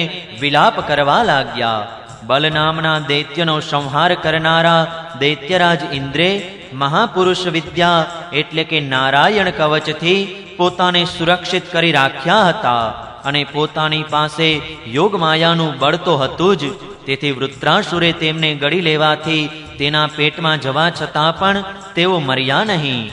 તેમણે પોતાના વજ્રથી તેનું પેટ ચીરી નાખ્યું અને તેઓ પેટમાંથી બહાર આવીને ભારે વેગપૂર્વક તેનું પર્વતના શિખર જેવડું ઊંચું મસ્તક છેદી નાખ્યું. સૂર્ય વગેરે ગ્રહોની ઉત્તરાયણ દક્ષિણાયનની ગતિમાં જેટલા દિવસો લાગે છે તેટલા દિવસોમાં એટલે કે પૂરા 1 વર્ષમાં વૃત્રાસુરના વધનો યોગ ઉપસ્થિત થતા ઘૂમતા તે તીવ્ર ગતિવાળા વજ્રે તેની ગરદનને બધી બાજુએથી છેદી નાખીને તેને ધરતી પર ઢાળી દીધો. તે સમયે આકાશમાં દુંદુભીઓ એટલે કે નગારા વાગવા લાગ્યા. મહર્ષિઓ સહિત ગંધર્વો, સિદ્ધો વગેરે વૃત્રાસુરનો વધ કરનારા ઇન્દ્રના પરાક્રમને સૂચિત કરતા મંત્રોથી તેમની સ્તુતિ કરીને ભારે હર્ષોલ્લાસ સાથે તેમના પર પુષ્પવૃષ્ટિ કરવા લાગ્યા. હે શત્રુદમન પરીક્ષિત, તે સમયે વૃત્રાસુરના શરીરમાંથી તેની આત્મજ્યોતિ બહાર નીકળી અને ઇન્દ્ર વગેરે સૌના જોતા જ સર્વલોકાતીત ભગવાનના સ્વરૂપમાં લીન થઈ ગઈ. છઠ્ઠા સ્કંદ અંતર્ગત વૃત્રાસુરનો વધ નામનો 12મો અધ્યાય સમાપ્ત. જય શ્રી કૃષ્ણ. ઓમ નમો ભગવતે વાસુદેવાય. 13મો અધ્યાય ઇન્દ્ર પર બ્રહ્મ હત્યાનું આક્રમણ. શ્રી સુખદેવજી કહે છે, હે મહાદાની પરીક્ષિત, વૃત્રાસુરના હણાયાથી ઇન્દ્ર ઉપરાંત ત્રણેય લોક અને બધા લોકપાલો તરત જ અત્યંત પ્રસન્ન થઈ ગયા. તેમના ભય અને સંતાપ વગેરેનું નિવારણ થઈ ગયું. યુદ્ધ સમાપ્ત થઈ જવાથી દેવતાઓ, ઋષિઓ, પિતૃઓ, ભૂતો, દૈત્યો, દેવોના અનુચર ગંધર્વો વગેરે પોતપોતાના લોકમાં પાછા ગયા. એ પછી બ્રહ્મા, શંકર અને ઇન્દ્ર પણ સિધાવી ગયા. રાજા પરીક્ષિતે પૂછ્યું, હે ભગવાન, હું દેવરાજ ઇન્દ્રની અપ્રસન્નતાનું કારણ સાંભળવા ઈચ્છું છું. વૃત્રાસુરના વધથી જ્યારે બધા દેવો સુખી થયા ત્યારે ઇન્દ્રને શા કારણે દુઃખ થયું? શ્રી સુખદેવજીએ કહ્યું, વૃત્રાસુરના પરાક્રમથી જ્યારે બધા દેવો અને ઋષિઓ, મહર્ષિઓ અત્યંત ભયગ્રસ્ત થઈ ગયા હતા ત્યારે તેનો વધ કરવા માટે તે બધાએ ઇન્દ્રને પ્રાર્થના કરી હતી. પરંતુ તેઓ બ્રહ્મ હત્યા થવાના ભયને લીધે તેનો વધ કરવા ઈચ્છતા ન હતા. ઇન્દ્રએ તે બધાને કહ્યું, હે દેવો, હે ઋષિઓ, વિશ્વરૂપનો વધ કરવાથી મને જે બ્રહ્મ હત્યા લાગી હતી તેને તો સ્ત્રી, પૃથ્વી, જળ અને વૃક્ષોએ કૃપા કરીને વહેંચી લીધી હતી. પરંતુ હવે જો હું વૃત્રનો વધ કરું તો તેની હત્યાથી મારો છુટકારો કેમ થાય? શ્રી સુખદેવજી કહે છે, દેવરાજ ઇન્દ્રનું આવું કહેવું સાંભળીને ઋષિઓએ તેમને કહ્યું, હે દેવરાજ, તમારું કલ્યાણ થાવ. તમે સહેજ પણ ભય ન રાખો, કારણ કે અમે અશ્વમેઘ યજ્ઞ કરાવીને તમને બધા પાપોમાંથી છુટકારો અપાવીશું. અશ્વમેઘ યજ્ઞ વડે સૌના અંતર્યામી સર્વશક્તિમાન પરમાત્મા શ્રી નારાયણની આરાધના કરીને તમે સમસ્ત જગતનો વધ કરવાના પાપમાંથી પણ મુક્ત થઈ શકો છો. તો પછી વૃત્રાસુરના વધની તો વાત જ ક્યાં રહી? હે દેવરાજ, ભગવાનના નામના કીર્તન માત્રથી જ બ્રાહ્મણ, પિતા, માતા, ગાય, આચાર્ય વગેરેની હત્યા કરનારા મહાપાપીઓ, કૂતરાનું માંસ ખાનારા ચાંડાળો અને કસાઈઓ પણ શુદ્ધ થઈ જાય છે. અમે અશ્વમેઘ મહાયજ્ઞનું અનુષ્ઠાન કરીશું. તેના વડે શ્રદ્ધાપૂર્વક ભગવાનની આરાધના કરીને તમે બ્રહ્મા શુદ્ધા ચરાચર જગતની હત્યાના પાપથી પણ લેપાશો નહીં. તો પછી આ દુષ્ટને દંડ આપવાના પાપમાંથી છૂટવાની તો વાત જ સી છે. શ્રી શુકદેવજી કહે છે, આ પ્રમાણે બ્રાહ્મણોથી ઠીક ઠીક પ્રેરિત થયેલા દેવરાજ ઇન્દ્રે વૃત્રાસુરનો વધ કર્યો હતો અને એના માર્યા જવાથી ઇન્દ્રને બ્રહ્મ હત્યા લાગી. એને કારણે ઇન્દ્રે મહાન ક્લેશ ભારે બળતરા સહન કરવા પડ્યા. તેમને એક ક્ષણ માટે પણ ચેન પડતું ન હતું.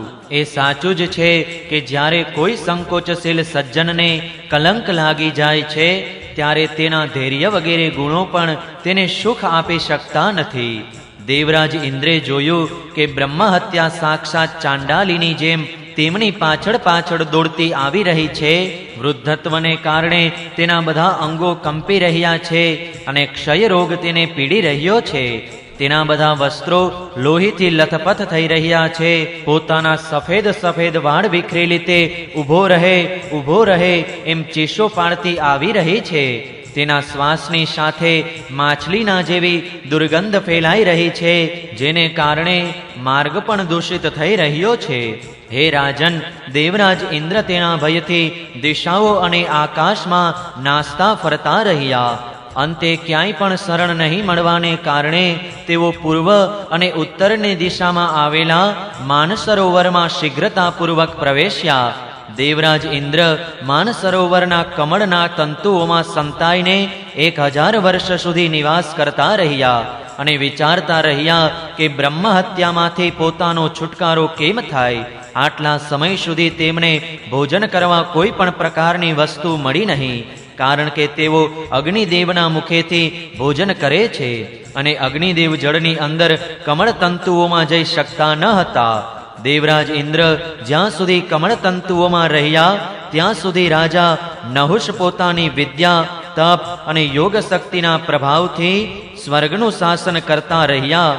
પરંતુ તેમણે સંપત્તિ અને ઐશ્વર્યના મદથી અંધ થઈને જ્યારે ઇન્દ્રના પત્ની શચીની સાથે અનાચાર કરવા ઈચ્છ્યું ત્યારે શચીએ તેમના વડે ઋષિઓનો અપરાધ કરાવીને તેમને શાપ અપાવ્યો, જેનાથી તેઓ શાપ બની ગયા. ત્યારબાદ સત્યના પરમ પોષક શ્રી ભગવાનનું ધ્યાન ધરવાથી જ્યારે ઇન્દ્રના પાપ નષ્ટપ્રાય થઈ ગયા ત્યારે બ્રાહ્મણોના બોલાવ્યાથી તેઓ ફરીથી સ્વર્ગલોકમાં આવ્યા. કમળવનમાં વિહાર કરનારા વિષ્ણુના પત્ની લક્ષ્મીજી ઇન્દ્રનું રક્ષણ કરી રહ્યા હતા અને પૂર્વોત્તર દિશાના અધિપતિ ભગવાન રુદ્રે પાપને પહેલાથી જ નિસ્તેજ કરી દીધું હતું. તેથી તે ઇન્દ્ર પર આક્રમણ કરી શક્યું નહીં. હે પરીક્ષિત, ઇન્દ્રના સ્વર્ગમાં આવી ગયા પછી બ્રહ્મર્ષિઓએ ત્યાં આવીને ભગવાનની આરાધના કરવા માટે ઇન્દ્રને અશ્વમેઘ યજ્ઞની દીક્ષા આપી અને તેમની પાસે અશ્વમેઘ યજ્ઞ કરાવ્યો. વેદવાદી ઋષિઓએ જ્યારે તેમની પાસે અશ્વમેઘ યજ્ઞ કરાવ્યો તથા દેવરાજ ઇન્દ્રે તે યજ્ઞ વડે સર્વદેવ સ્વરૂપ ભગવાન શ્રી પુરુષોત્તમની આરાધના કરી ત્યારે ભગવાનની આરાધનાના પ્રભાવથી વૃત્રાસુરના વધનો તે ઘણો મોટો પાપપુંજ એવી રીતે ભસ્મ થઈ ગયો કે જેમ સૂર્યોદય થવાથી ધુમ્મસનો નાશ થઈ જાય છે. મરીચી વગેરે મુનીશ્વરોએ જ્યારે તેમની પાસે વિધિપૂર્વક અશ્વમેઘ યજ્ઞ કરાવ્યો ત્યારે તે યજ્ઞ વડે સનાતન પુરુષ યજ્ઞપતિ ભગવાનની આરાધના કરીને ઇન્દ્ર બધા પાપોમાંથી મુક્ત થઈ ગયા અને ફરી પૂર્વવત પૂજનીય થઈ ગયા. હે પરીક્ષિત, આ શ્રેષ્ઠ આખ્યાનમાં ઇન્દ્રનો વિજય, પાપમાંથી તેમની મુક્તિ અને ભગવાનના પ્રિય ભક્ત વૃત્રાસુરનું વર્ણન છે. આમાં તીર્થોને પણ તીર્થ બનાવનારા ભગવાનના અનુગ્રહ વગેરે ગુણોનું સંકીર્તન છે. આ આખ્યાન તમામ પાપોને ધોઈ નાખે છે અને ભક્તિમાં વૃદ્ધિ કરે છે. બુદ્ધિમાન મનુષ્યએ ઇન્દ્ર સંબંધી આ આખ્યાન હર હંમેશ વાંચવું અને સાંભળવું જોઈએ. ખાસ કરીને પર્વોના અવસરે તો આનું અચૂકપણે સેવન કરવું જોઈએ. આ ધન અને યશ વધારે છે, તમામ પાપોમાંથી છોડાવે છે, શત્રુઓ પર વિજય અપાવે છે તથા આયુષ્ય અને મંગળની અભિવૃદ્ધિ કરે છે. છઠ્ઠા સ્કંદ અંતર્ગત ઇન્દ્રનો વિજય નામનો 13મો અધ્યાય સમાપ્ત. જય શ્રી કૃષ્ણ. ઓમ નમો ભગવતે વાસુદેવાય. 14મો અધ્યાય વૃત્રાસુરનું પૂર્વચરિત્ર. રાજા પરીક્ષિતે પૂછ્યું, હે બ્રહ્મણ, વૃત્રાસુરનો સ્વભાવ તો ભારે રજોગુણી અને તમોગુણી હતો. તે દેવોને પીડા આપીને પાપ પણ કરતો જ હતો. આવી સ્થિતિમાં ભગવાન શ્રી નારાયણના ચરણોમાં તેની સુદૃઢ ભક્તિ કેવી રીતે થઈ?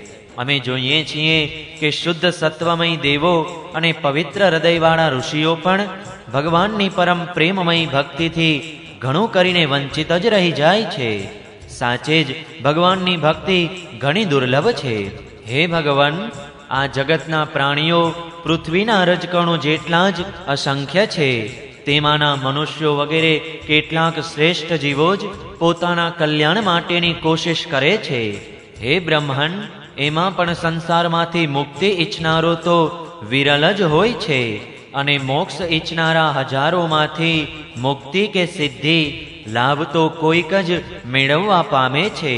હે મહામુનિ, કરોડો સિદ્ધ અને મુક્ત મનુષ્યોમાં પણ એવા શાંતચિત મહાપુરુષ મળવા એ તો ઘણું જ મુશ્કેલ છે કે જેઓ એકમાત્ર ભગવાનમાં પરાયણ હોય.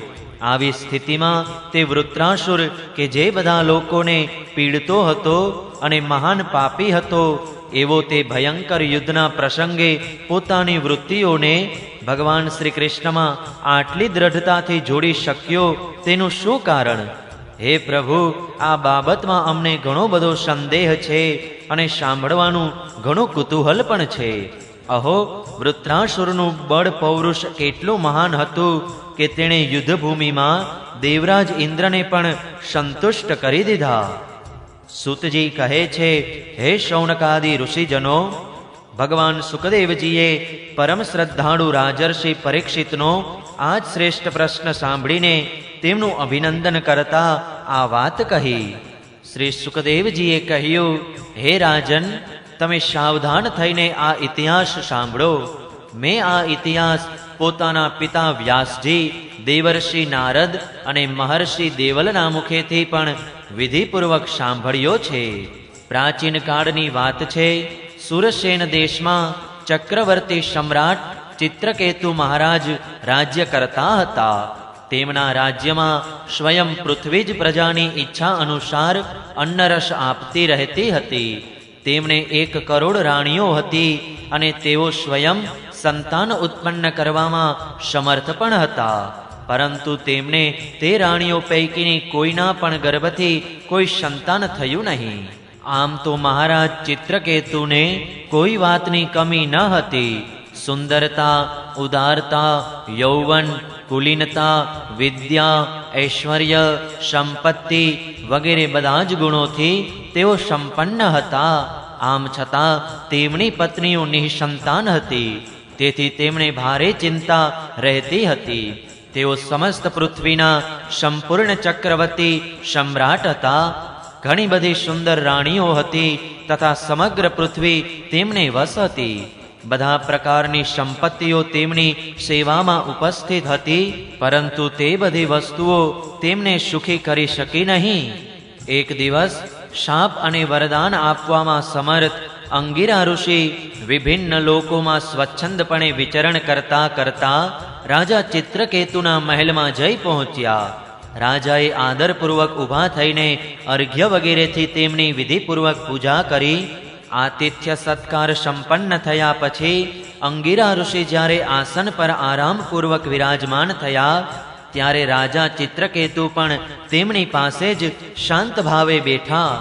મહારાજ, મહર્ષિ અંગિરાએ જ્યારે જોયું કે આ રાજા ઘણો વિનયી છે અને મારી પાસે જમીન પર બેસીને મારી ભક્તિ કરી રહ્યો છે, ત્યારે તેમણે ચિત્રકેતુને સંબોધીને તેને આદરમાન આપતા આ પ્રમાણે કહ્યું. અંગિરા ઋષિએ કહ્યું, હે રાજન, તમે પોતાની પ્રકૃતિઓ, ગુરુ, મંત્રીઓ, રાષ્ટ્ર, દુર્ગ, કોષ, સૈન્ય અને મિત્રો સહિત કુશળક્ષેમ તો છો ને? જેમ જીવ મહત્તત્વ વગેરે 7 આવરણોથી ઘેરાયેલો હોય તેવી જ રીતે રાજા પણ આ 7 પ્રકૃતિઓથી ઘેરાયેલો રહે છે. એ બધાની કુશળતાથી રાજા કુશળ હોય છે. હે નરેન્દ્ર, જેમ રાજા પોતાની ઉપર જણાવી તે પ્રકૃતિઓ અનુકૂળ રહે તો જ રાજ્ય સુખ ભોગવી શકે છે, તેવી જ રીતે પ્રકૃતિઓ પણ પોતાના રક્ષણની જવાબદારી રાજા પર છોડીને સુખ અને સમૃદ્ધિનો લાભ લઈ શકે છે.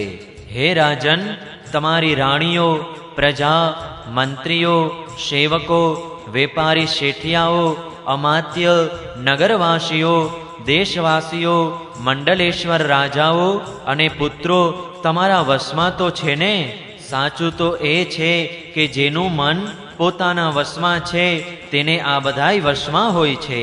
એટલું જ નહીં, બધા જ લોકો અને લોકપાલો પણ અત્યંત સાવધાનીપૂર્વક તેને ભેટ સોગાદ આપીને તેની પ્રસન્નતા ઈચ્છતા હોય છે.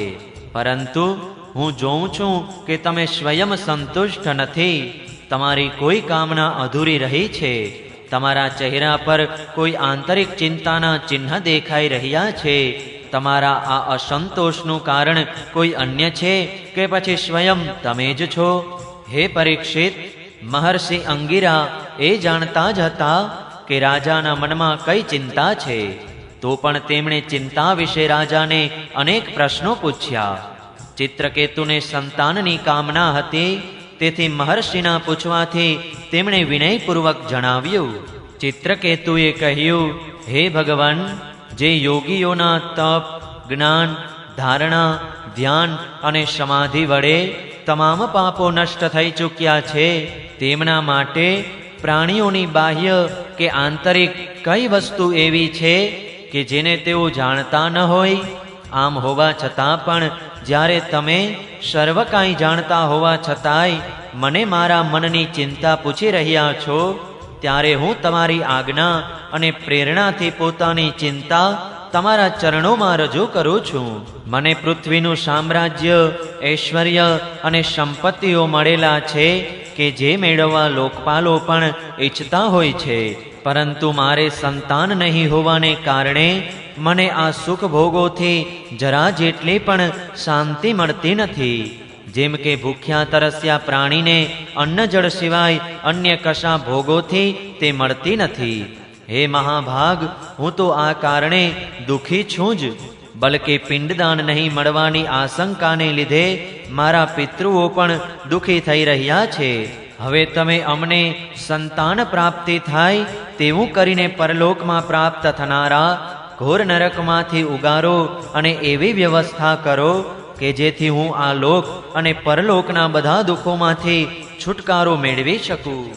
શ્રી સુખદેવજી કહે છે, હે પરીક્ષિત, જ્યારે રાજા ચિત્રકેતુએ આ પ્રમાણે પ્રાર્થના કરી ત્યારે સર્વસમર્થ અને પરમ કૃપાળુ બ્રહ્મપુત્ર ભગવાન અંગિરાએ ત્વષ્ટા દેવતાને યોગ્ય ચરુ બનાવ્યો અને તેનાથી તેમનું યજન કર્યું. હે પરીક્ષિત, રાજા ચિત્રકેતુની રાણીઓમાં સૌથી મોટા અને સદગુણશાળી મહારાણી કૃતદ્યુતિ હતા.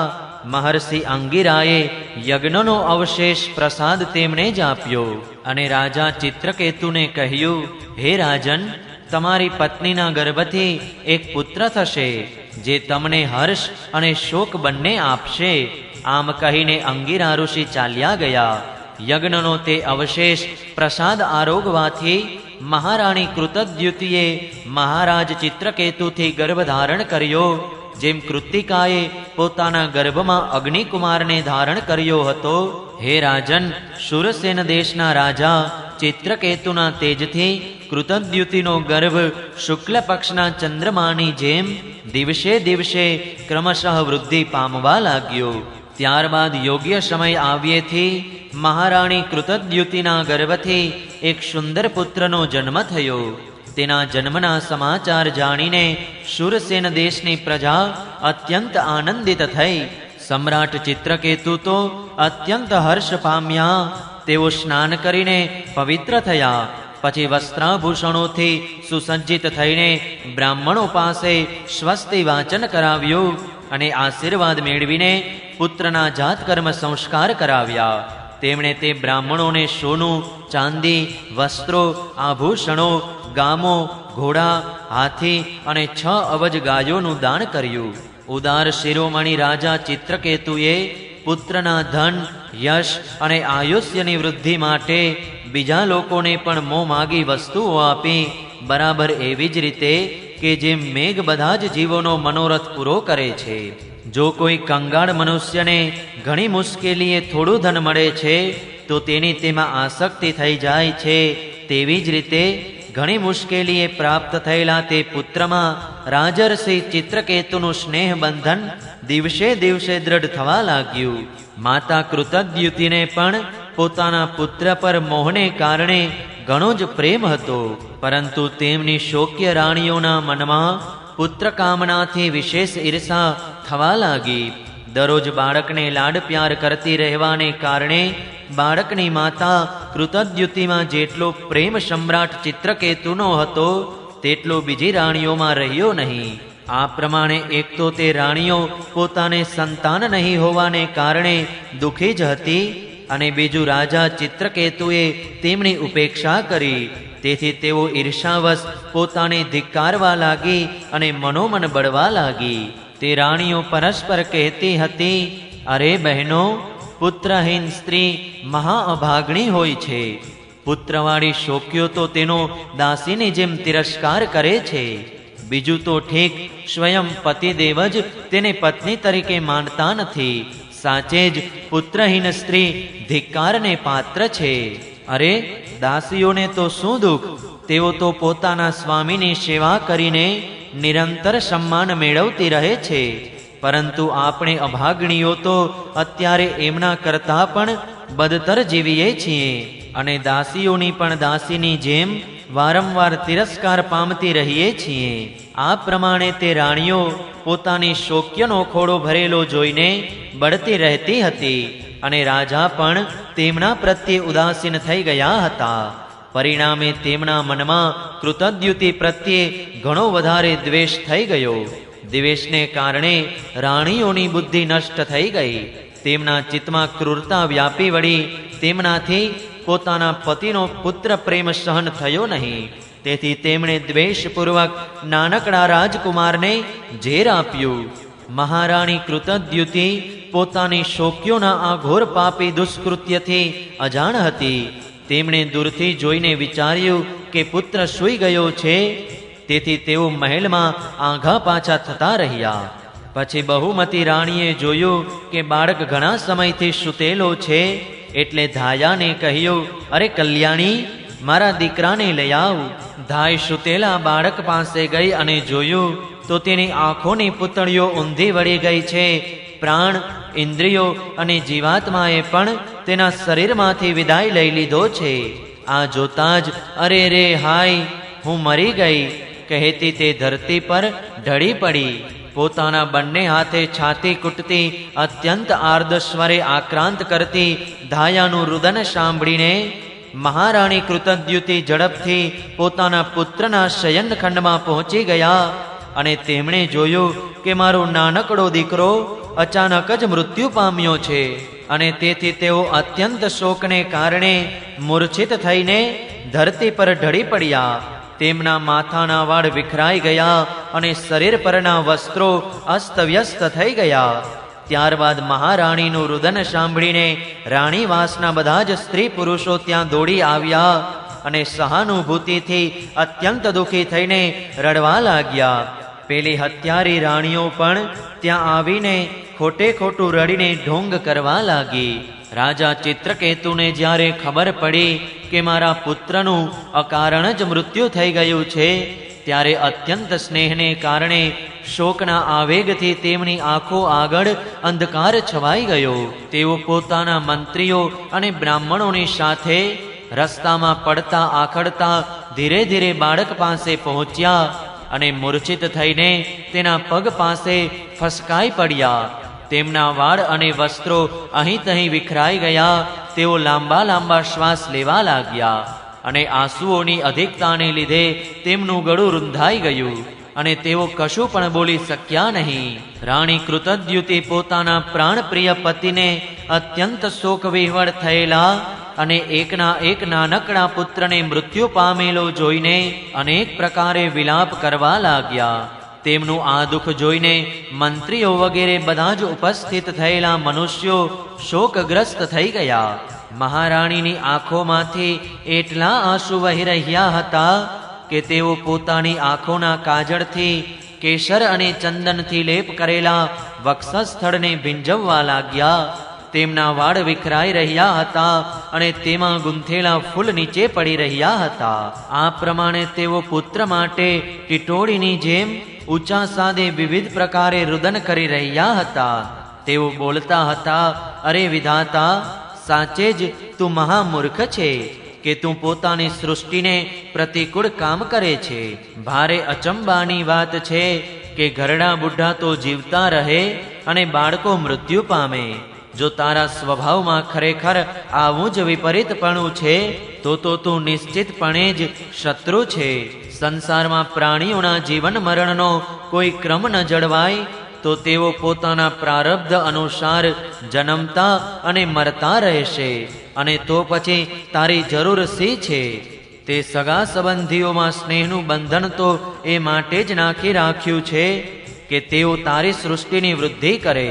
પરંતુ તું આ પ્રમાણે બાળકોને મારીને તો પોતાનું જ કર્યું કરાવ્યું પોતાના હાથે નષ્ટ કરી રહ્યો છે. પછી તેઓ પોતાના મરેલા પુત્ર તરફ જોઈને કહેવા લાગ્યા, બેટા, હું તારા વિના અનાથ અને દીન થઈ રહી છું. મને છોડીને આ પ્રમાણે ચાલ્યા જવું તારા માટે યોગ્ય નથી. જરીક આંખ ખોલીને જોતો ખરો કે તારા પિતાજી તારા વિયોગમાં કેટલા શોક સંતપ્ત થઈ રહ્યા છે. બેટા, નિસંતાન મનુષ્યો જે ઘોર નરકને મહામુસીબતે પાર કરવા પામે છે તેને અમે તારા સહારે અનાયાસ જ પાર કરી લઈશું. અરે બેટા, તું આ યમરાજની સાથે દૂર ન જા. આ તો અત્યંત નિર્દયી છે. મારા વહાલા લાલ, ઓ રાજકુમાર, ઉઠ બેટા. જો તારા બાળમિત્રો તને રમવા માટે બોલાવી રહ્યા છે. તને સુવામાં ને સુવામાં ઘણો વખત વીતી ગયો. હવે તો ભૂખ લાગી હશે. ઉઠ, કંઈક ખાઈ લે. બીજું કંઈ નહીં તો મારું દૂધ જ પી લે અને પોતાના સ્વજનો સંબંધીઓ એવા અમારા સૌનો શોક દૂર કર. વહાલા લાલ, આજે હું તારા મુખારવિંદ પર તે ભલું ભોળું સ્મિત અને આનંદપૂર્ણ દ્રષ્ટિ જોતી નથી. હું ઘણી અભાગણી છું. અરે રે હાય, હજી પણ મને તારી સુમધુર કાલી ઘેલી બોલી સંભળાતી નથી. શું સાચે સાચ જ નિષ્ઠુર યમરાજ તને તે પરલોકમાં લઈ ગયો છે કે જ્યાંથી ફરી કોઈ પાછું વળીને આવતું નથી? શ્રી સુખદેવજી કહે છે, હે પરીક્ષિત, જ્યારે સમ્રાટ ચિત્રકેતુએ જોયું કે મહારાણી પોતાના મરેલા પુત્ર માટે આવી રીતે અનેક પ્રકારે વિલાપ કરી રહ્યા છે ત્યારે તેઓ શોકથી અત્યંત સંતપ્ત થઈને ધ્રુસકે ધ્રુસકે રડવા લાગ્યા. રાજા અને રાણી આ પ્રમાણે વિલાપ કરતા હતા તેથી તેમના અનુચર સ્ત્રી પુરુષો પણ દુઃખી થઈને રડવા લાગ્યા. આ પ્રમાણે આખું નગર શોકથી બેહોશ જેવું થઈ ગયું. હે રાજન, મહર્ષિ અંગિરાજી અને દેવર્ષિ નારદજીએ જોયું કે રાજા ચિત્રકેતુ પુત્રના શોકને કારણે ચેતનાહીન થઈ રહ્યા છે. તેમને સમજાવનાર પણ કોઈ નથી. ત્યારે તે બંને ત્યાં આવી પહોંચ્યા. છઠ્ઠા સ્કંદ અંતર્ગત ચિત્રકેતુનો વિલાપ નામનો 14મો અધ્યાય સમાપ્ત. જય શ્રી કૃષ્ણ. ઓમ નમો ભગવતે વાસુદેવાય. 15મો અધ્યાય અંગિરા ઋષિ અને નારદજીનો ચિત્રકેતુને ઉપદેશ.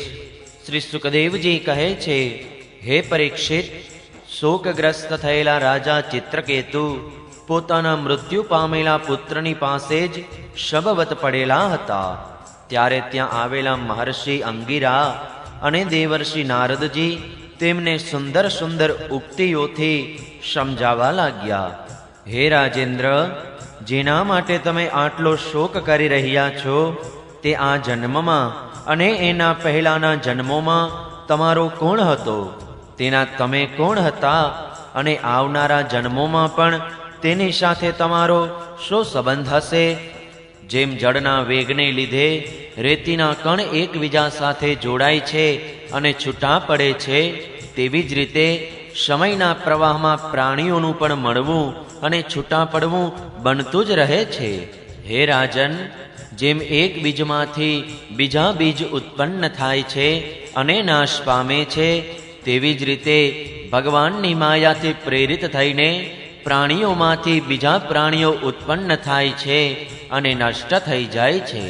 હે રાજન, અમે, તમે અને આપણી સાથે આ જગતમાં જેટલા પણ પ્રાણીઓ વિદ્યમાન છે તે બધા પોતાના જન્મ પહેલા ન હતા અને મૃત્યુ પછી હશે નહીં. એનાથી સિદ્ધ થાય છે કે આ સમયે પણ તેમનું અસ્તિત્વ નથી, કારણ કે સત્ય વસ્તુ તો હર હંમેશ એક સરખી જ હોય છે. ભગવાન જ સમસ્ત પ્રાણીઓના અધિપતિ છે. એમનામાં જન્મ મૃત્યુ વગેરે વિકારો બિલકુલ નથી તેમને કશાની ઈચ્છા કે નથી અપેક્ષા. તેઓ આપોઆપ જ પરતંત્ર પ્રાણીઓની સૃષ્ટિ રચે છે અને તેમના થકી અન્ય પ્રાણીઓની રચના, તેમનું પાલન અને તેમનો સંહાર કરે છે. બરાબર એવી જ રીતે કે જેમ બાળકો ઘર વખરી રમવાના રમકડા વગેરે બનાવે છે અને તોડી પણ નાખે છે, હે રાજન, જેમ એક બીજમાંથી બીજું બીજ ઉત્પન્ન થાય છે, તેવી જ રીતે પિતાના દેહ વડે માતાના દેહમાંથી પુત્રનો દેહ ઉત્પન્ન થાય છે. જે રીતે માટીના ઘડામાં ઘડો ફૂટી જાય તો પણ તેનો મૂળ પદાર્થ એટલે કે માટી શાશ્વત રહે છે, આકાર જ નષ્ટ થાય છે, તે જ પ્રમાણે જીવ જે દેહી છે તે શાશ્વત છે અને શરીર નાશવાન છે. હે રાજન, જેમ એક જ માટીરૂપ વસ્તુમાં ઘડાપણું વગેરે જાતિ અને ઘડો વગેરે વ્યક્તિ એવું વિભાજન એ કેવળ કલ્પના માત્ર છે, તેવી જ રીતે દેહી અને દેહનું આ વિભાજન પણ અનાદિ છે અને તે અવિદ્યાને કારણે કલ્પિત છે. શ્રી શુકદેવજી કહે છે, હે રાજન, જ્યારે મહર્ષિ અંગિરા અને દેવર્ષિ નારદજીએ રાજા ચિત્રકેતુને આ પ્રમાણે સમજાવ્યા, ત્યારે તેમણે થોડુંક ધૈર્ય ધારણ કરીને શોકથી કરમાયેલું મુખ હાથથી લૂછ્યું અને તેમને કહ્યું. રાજા ચિત્રકેતુએ કહ્યું, તમે બંને પરમ જ્ઞાની અને મહાનોમાં પણ મહાન જણાવો છો, તથા પોતાને અવધૂત વેશમાં છુપાવીને અહીં પધાર્યા છો. તમે બંને કોણ છો તે કૃપા કરીને બતાવો. હું જાણું છું કે ભગવાનના પ્રિય ઘણા બધા બ્રહ્મવેત્તાઓ મારા જેવા વિષયાસક્ત પ્રાણીઓને એટલે કે મારા જેવા જીવોને ઉપદેશ કરવા સારું ઉન્મત્તના જેવો વેશ બનાવીને પૃથ્વી પર સ્વચ્છંદપણે વિચરણ કરતા રહે છે.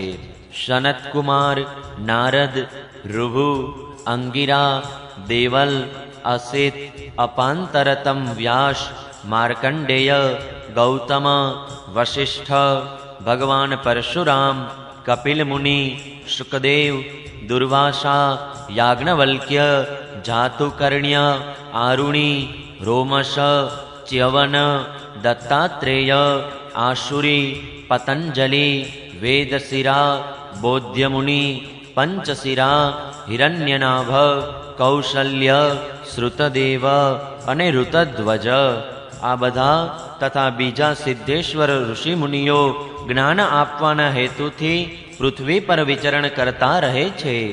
હે સ્વામીઓ, હું વિષય ભોગોમાં ફસાયેલો મૂઢ બુદ્ધિ અને ગ્રામ્ય પશુ છું અને અજ્ઞાનના ઘોર અંધકારમાં ડૂબી રહ્યો છું. તમે બંને જ્ઞાનના દીપક વડે મને પ્રકાશિત કરો. મહર્ષિ અંગિરાજીએ કહ્યું, હે રાજન, જ્યારે તમે પુત્ર માટે કામના કરતા હતા ત્યારે મેં જ તમને પુત્ર આપ્યો હતો. હું અંગિરા છું. આ તમારી સામે ઊભા છે તેઓ સ્વયં બ્રહ્માજીના પુત્ર સર્વસમર્થ દેવર્ષિ નારદ છે. જ્યારે અમે જોયું કે તમે પુત્ર શોકને કારણે અજ્ઞાનના અત્યંત ગાઢ અંધકારમાં ડૂબતા જઈ રહ્યા છો, ત્યારે અમે વિચાર્યું કે તમે ભગવાનના ભક્ત છો અને શોક કરવાને યોગ્ય નથી. તેથી તમારા પર અનુગ્રહ કરવા માટે જ અમે બંને અહીં આવ્યા છીએ. હે રાજન, સાચું તો એ છે કે જે ભગવાનનો અને બ્રાહ્મણોનો ભક્ત હોય તેણે કોઈ પણ અવસ્થામાં શોક કરવો જોઈએ નહીં.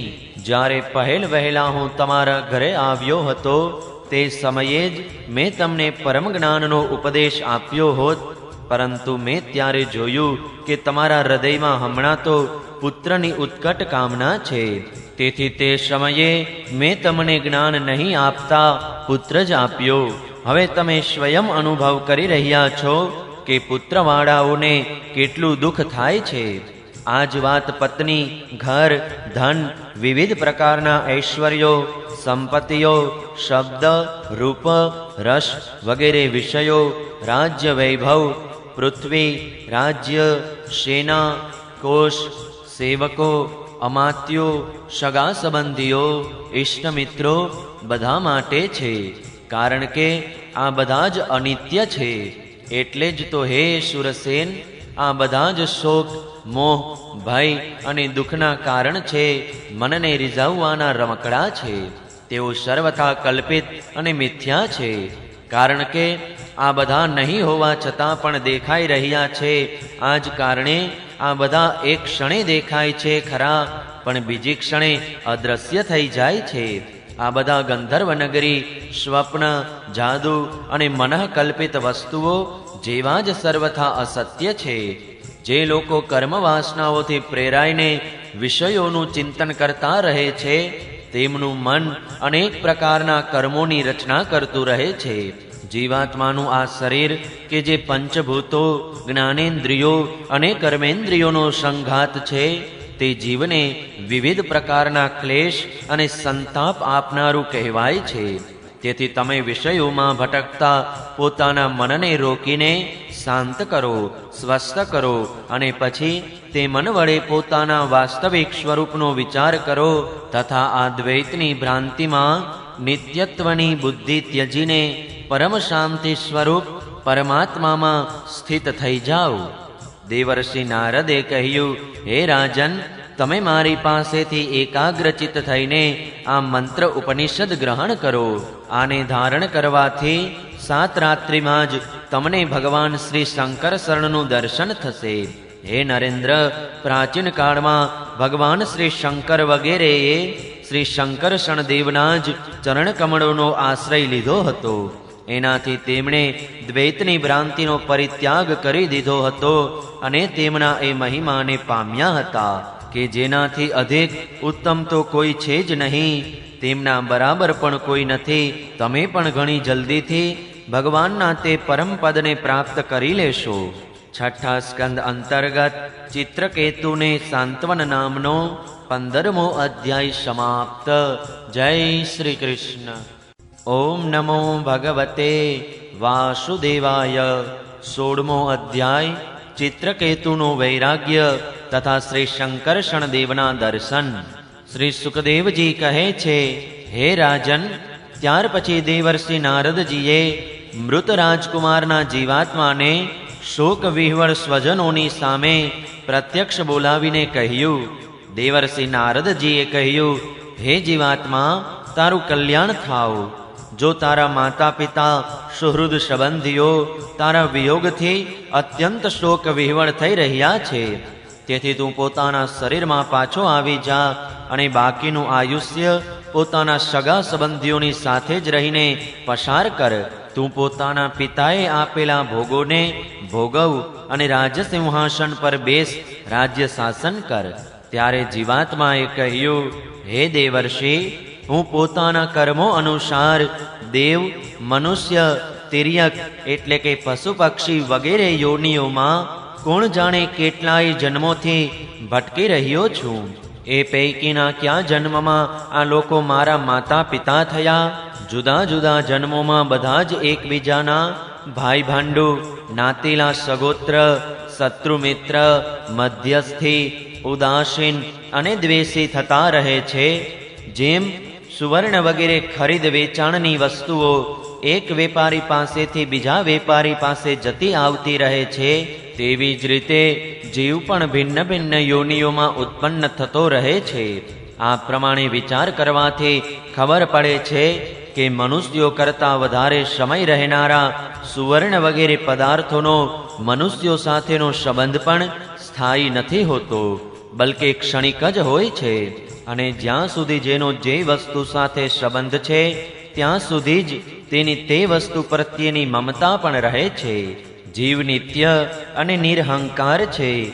તે ગર્ભમાં આવીને જ્યાં સુધી તે શરીરમાં રહે છે ત્યાં સુધી જ શરીરને તે પોતાનું સમજે છે. આ જીવ નિત્ય, અવિનાશી, સૂક્ષ્મ, સર્વનો આશ્રય અને સ્વયં પ્રકાશ છે. આ જીવમાં સ્વરૂપથી જન્મ મૃત્યુ વગેરે કશું જ નથી. અને તેમ છતાં પણ તે ઈશ્વર રૂપ હોવાને કારણે પોતાની માયાના ગુણોથી જ સ્વયં પોતાને વિશ્વના રૂપમાં પ્રગટ કરી દે છે. આ આત્માને નથી તો કોઈ અત્યંત પ્રિય અને નથી તો અપ્રિય પણ, નથી પોતાનું અને નથી પારકું.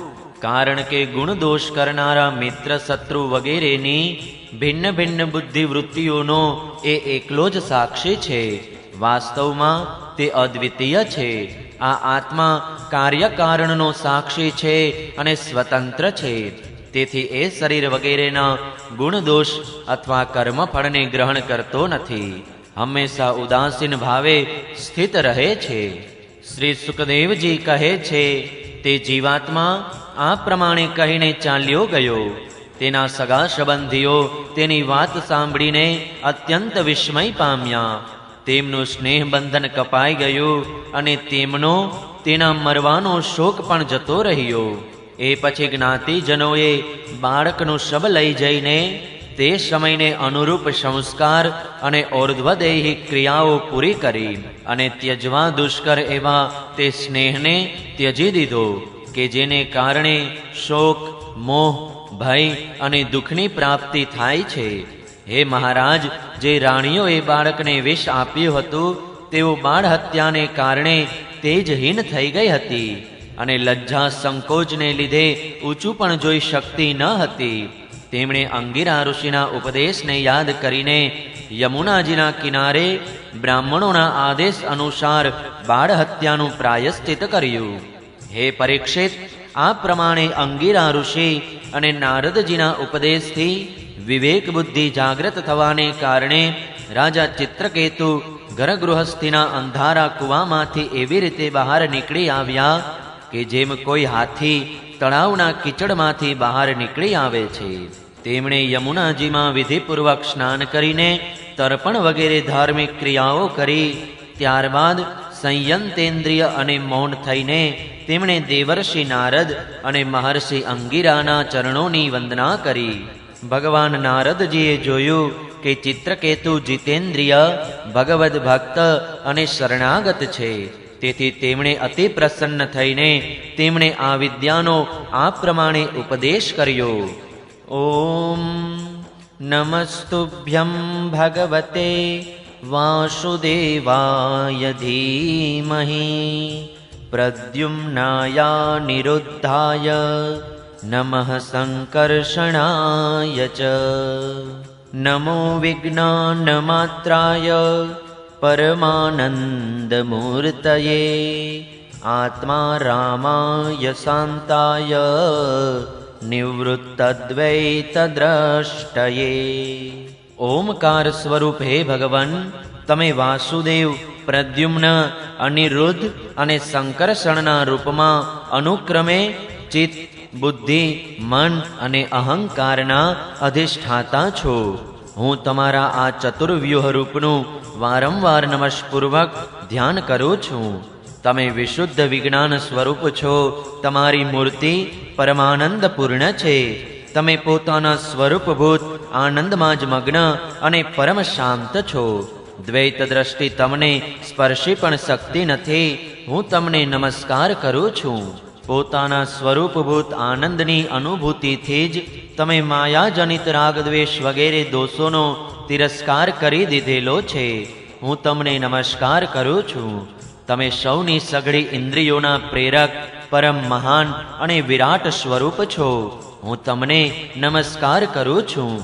મન સહિત વાણી તમારા સુધી ન પહોંચતા વચ્ચેથી જ પાછી વળી આવે છે, તેના ઉપરત થઈ જવાથી અદ્વિતીય નામરૂપ રહિત ચેતન માત્ર અને કાર્યકારણથી પર એવી જે વસ્તુ શેષ રહે છે તે અમારું રક્ષણ કરે. આ કાર્યકારણરૂપ જગત જેમનામાં ઉત્પન્ન થાય છે, જેમનામાં સ્થિત રહે છે અને જેમનામાં લીન થાય છે, તથા જેઓ માટીની વસ્તુઓમાં વ્યાપ્ત માટીની જેમ બધામાં ઓતપ્રોત છે, તે પરબ્રહ્મ સ્વરૂપ તમને હું નમસ્કાર કરું છું. તમે જો કે આકાશની જેમ બહાર અને અંદર બધે એક રસ વ્યાપ્ત છો, તો પણ તમને મન, બુદ્ધિ અને જ્ઞાનેન્દ્રિયો પોતાની જ્ઞાન શક્તિથી જાણી શકતી નથી, અને પ્રાણ તથા કર્મેન્દ્રિયો પોતાની ક્રિયા શક્તિથી સ્પર્શી પણ શકતા નથી. હું તમને નમસ્કાર કરું છું. દેહ, ઇન્દ્રિય, પ્રાણ, મન અને બુદ્ધિ આ બધા જ તે પરમાત્માના ચૈતન્ય અંશથી યુક્ત થઈને કર્મ કરે છે. જો તેમનો અંશ ન હોય તો આ બધા કાર્ય કરી શકતા નથી. ઉદાહરણ તરીકે તપાવ્યા વિનાનું લોઢું કશું જ બાળી શકતું નથી. જીવની જાગ્રત, સ્વપ્ન, સુષુપ્તિ વગેરે અવસ્થાઓ થાય છે ત્યારે આપનું નામ દ્રષ્ટા હોય છે. મૂળમાં તો આપ એક જ છો, દ્રષ્ટા વગેરે પણ નથી. ઓમકાર સ્વરૂપ મહાપ્રભાવશાળી મહાવિભૂતિપતિ ભગવાન મહાપુરુષને નમસ્કાર છે.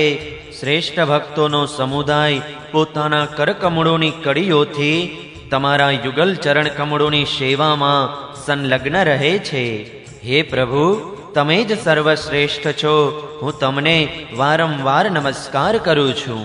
શ્રી સુખદેવજી કહે છે, હે પરીક્ષિત, દેવર્ષિ નારદજી પોતાના શરણાગત ભક્ત ચિત્રકેતુને આ વિદ્યાનો ઉપદેશ કરીને મહર્ષિ અંગિરાની સાથે બ્રહ્મલોકમાં પ્રયાણ કરી ગયા. રાજા ચિત્રકેતુએ દેવર્ષિ નારદજી વડે ઉપદેશ કરાયેલી વિદ્યાનું તેમની આજ્ઞા અનુસાર 7 દિવસ સુધી માત્ર જળપાન જ કરીને અત્યંત એકાગ્રતાપૂર્વક અનુષ્ઠાન કર્યું.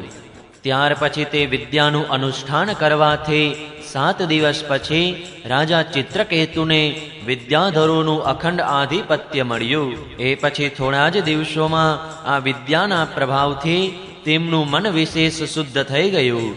ત્યારે તેઓ દેવાધિદેવ ભગવાન શેષજીના ચરણોના સાનિધ્યમાં પહોંચી ગયા. ત્યાં તેમણે જોયું કે ભગવાન શેષજી સિદ્ધેશ્વરોના મંડળમાં વિરાજમાન છે. તેમનું શરીર કમળનાભ જેવું ગૌરવર્ણ છે. તેના પર નીલવર્ણનું વસ્ત્ર ફરકી રહ્યું છે. મસ્તક પર મુગટ, બાહુઓમાં બાજુબંધ, કમરમાં કંદોરો અને હાથના કાંડાઓમાં કડા વગેરે આભૂષણો ચમકી રહ્યા છે. આંખોમાં લાલસ છે અને મુખ પર પ્રસન્નતા છવાઈ રહી છે. ભગવાન શેષજીનું દર્શન કરતા જ રાજર્ષિ ચિત્રકેતુના તમામ પાપ નાશ પામ્યા. તેમનું અંતઃકરણ સ્વચ્છ અને નિર્મળ થઈ ગયું. હૃદયમાં ભક્તિભાવનું પૂર ઉમટી આવ્યું. આંખોમાં પ્રેમના આંસુ છલકાઈ આવ્યા. શરીરનું એક એક રોમ ખીલી ઉઠ્યું. તેમણે આવી જ સ્થિતિમાં આદિ પુરુષ ભગવાન શેષજીને નમસ્કાર કર્યા. ત્યારે તેમની આંખોમાંથી પ્રેમના આંસુ ટપ ટપ પડી રહ્યા હતા. એનાથી ભગવાન શેષજીના ચરણ મૂકવાની પીઠિકા ભીંજાઈ ગઈ.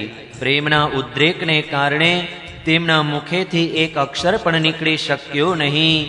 તેઓ ઠીક સમય સુધી ભગવાન શેષજીની કશી સ્તુતિ પણ કરી શક્યા નહીં. થોડી વાર પછી તેમને બોલવાની થોડીક શક્તિ પ્રાપ્ત થઈ.